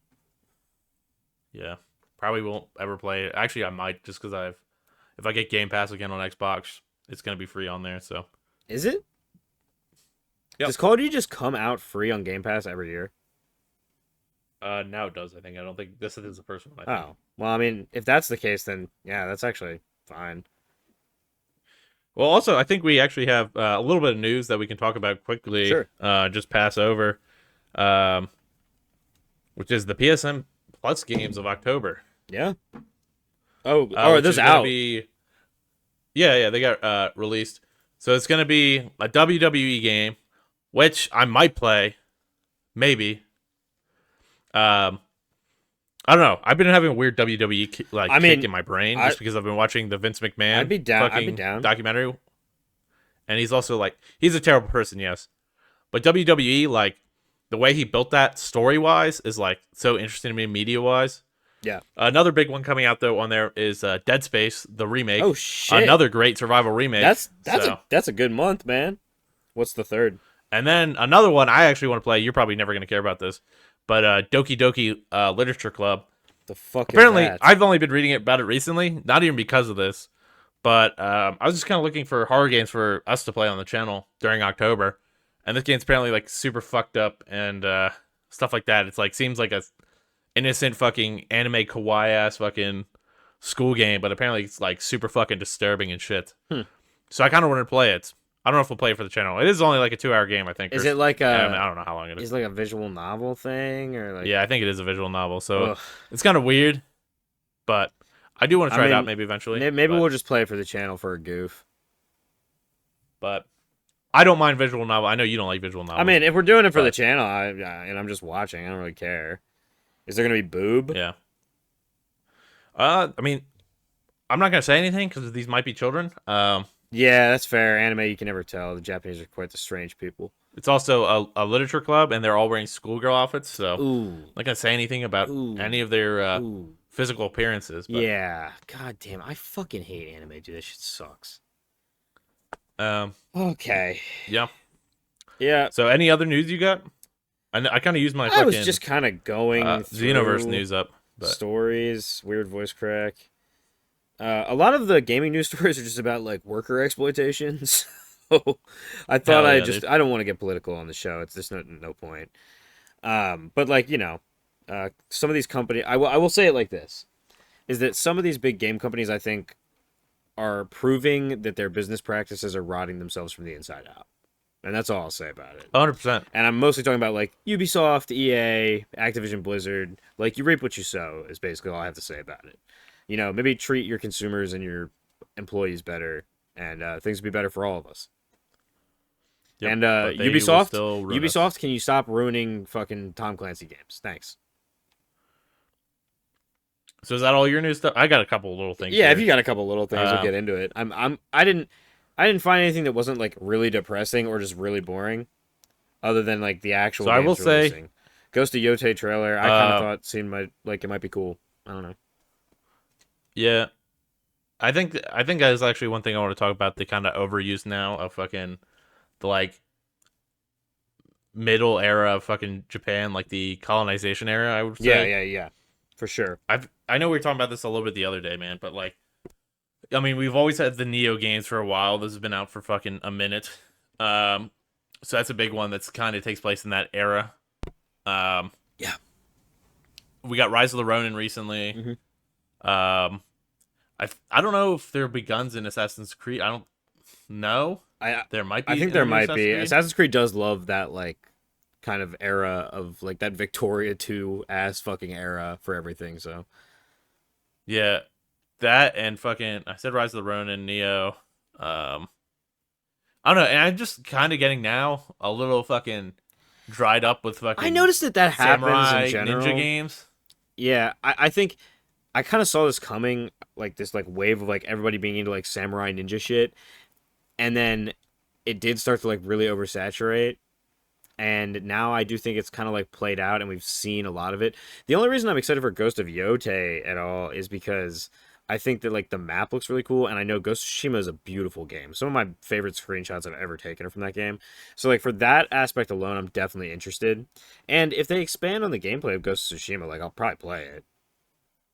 Yeah. Ghost of Tsushima actually for me is one of those games that is it's gonna be a controversial one, but I'm gonna say here, one of those like most overrated games of all time for me. Yeah, I mean it's definitely overrated. I don't think of it as like one of the goats or anything. I just think it has a really beautiful world, and like I don't think it's a bad game. It's like a mid game. It's like a mid game as far as like the game itself goes, and just looks really good. I think some games are okay to just be like graphically really pretty and just okay. Yeah, and it's I don't know. My whole thing is like it doesn't. I don't know. Ghost of Tsushima is like a weird game where like once I learned the combat, I like didn't have fun with it. And I'm not just turning up the fucking difficulty to like someone's like, oh, you just turned the difficulty up to max to have more fun. I'm not artificially fucking making the game harder to have fun. Yeah, that's not fun to me. No, that's not fun at all. It's just tedious and annoying. Yeah, like I'm not gonna try and just make the experience harder. Like make a better fucking combat system. In my opinion, it's my same problem with Spider-Man too. Is like in the new one at least, the combat system was just not as fun as the old one. Mainly because of spongy ass fucking enemies damage. Don't really help with that. Yeah, I mean, like I think we've said this before. That game has terrible combat, or like terrible sponginess in combat that makes the game really, really tedious. Yeah, a big one from PlayStation 2, one that is obviously riling up fans right now, is the Horizon Zero Dawn remaster. Why the fuck are we remastering a game that's like... Yeah, where's the Bloodborne remaster? 6 years old. No Bloodborne remaster. If you look at the remaster, it does not look better. Eloy looks worse. Yeah, somehow. That game also doesn't look bad. No. And I don't know. Like, just fucking boost the game up to 60 FPS if that's really what you yeah, want. and That's you don't need to with re-release that it as a remaster. Just update it. Just fucking game. update it. And maybe if they can't update it, then guess what? You should give it away for like free or like as like basically a DLC. Like it should be like $15 at most. Or like, I mean, yeah, it's dumb. I don't think you need to change the shit at all. Not very nice when we're not even getting a fucking Bloodborne remake. And I'm not even saying like I do think fucking Demon Souls need a remake. I have no problem with that. Yeah. I'm not one of those fucking Souls fans like, why the fuck did we get Demon Souls? Whatever. Yeah, no, that game looks amazing. Yeah, it looks good. It's a game that was only on PS3, never got fucking I have a PS3 pushed copy. up like every other Dark Souls game. I mean, honestly, I think it is a coin toss. Like, now that Dark Souls 1 has been remastered, I think Dark Souls 1 is fine. I think it's in a good state. Yeah. But, like, you could make an argument for 2 and Bloodborne. Like, are games that need fucking updated. But the only game that PlayStation has, like, you know, full authority over is, guess what? Bloodborne. Yeah. So, well, does PlayStation have full authority, though? Because it makes me think that maybe they aren't the only ones who have a say in that. I don't know.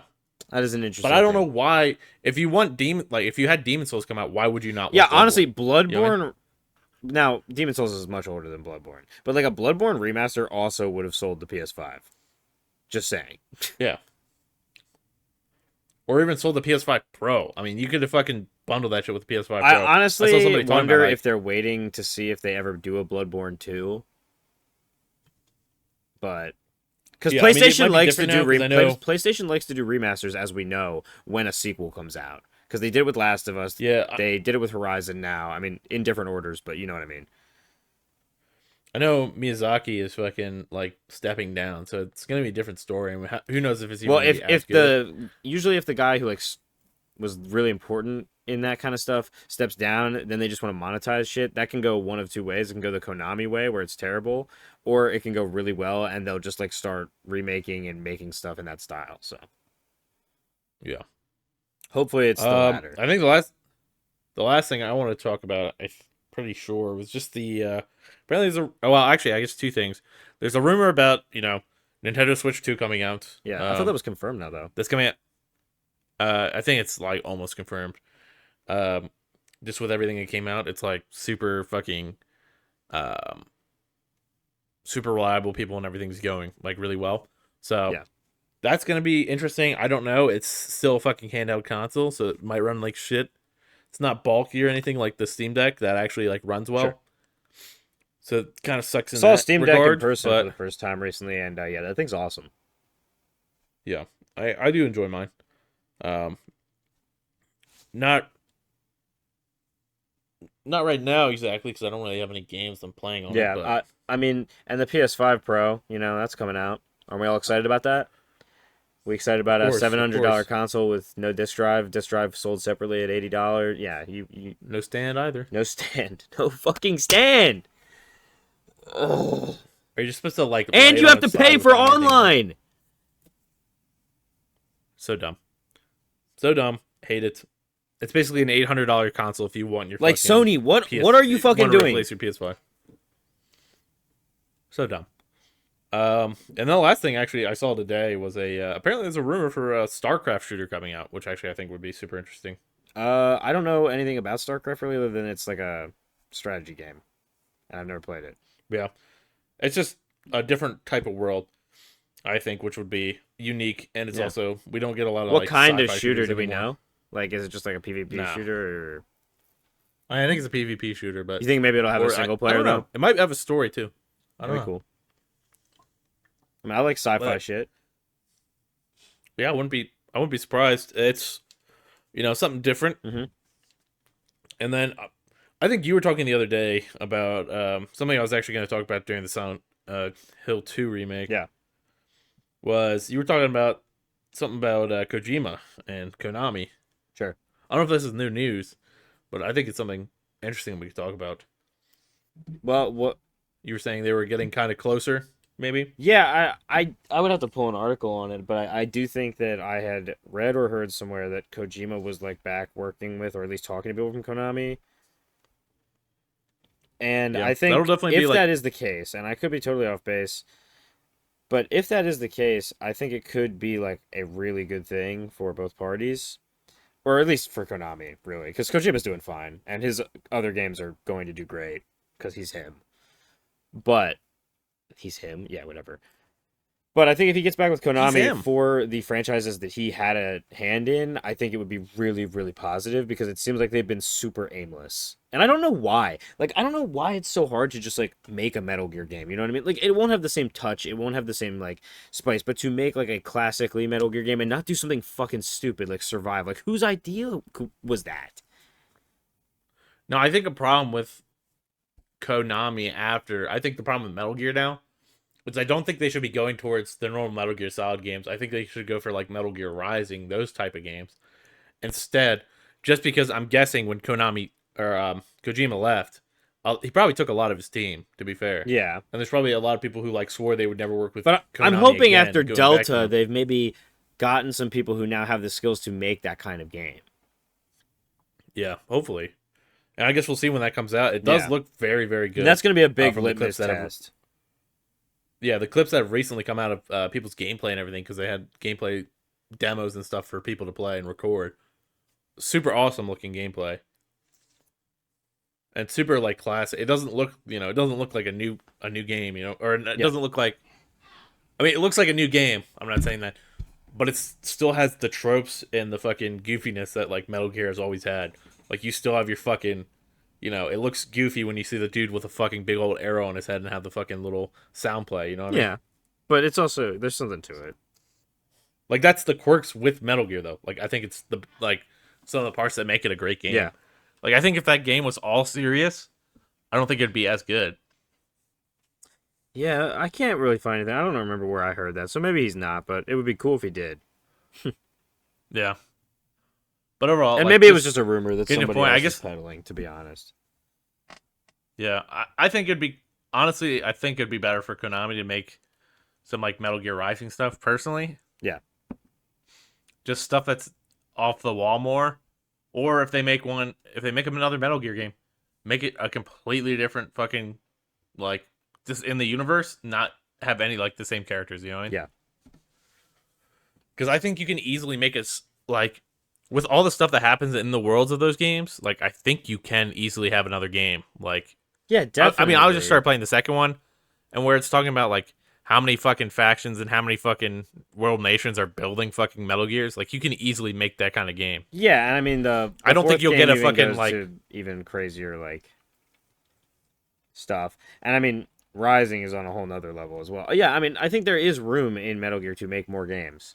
In general, I just think you need the right people to do it. That's all. Yeah. But yeah, I think that's all for today. As I fucking burp into the mic. Yeah. You're welcome, guys. I feel that. I want to eat a piece of beef jerky, so I think it's time to end this off. Yeah, I guess that's where we end this route. So this man can eat his beef jerky. Thank you all very much for watching the first episode ever of Two Guys, One Talk. No, it's Two Guys, One Show. Two Guys, One Show. There you go. Good job. We'll get it down eventually, boys. We'll get it down. Yeah, he doesn't listen to anything. Well, that's all for today. Yeah, thank you guys for watching. Peace. Drop a like, subscribe, turn on the notification bell for all new episodes. We'll drop these once a month, hopefully, unless something crazy happens. That is the plan, the idea. Yep. But hey, that's all for today. Peace. Bye.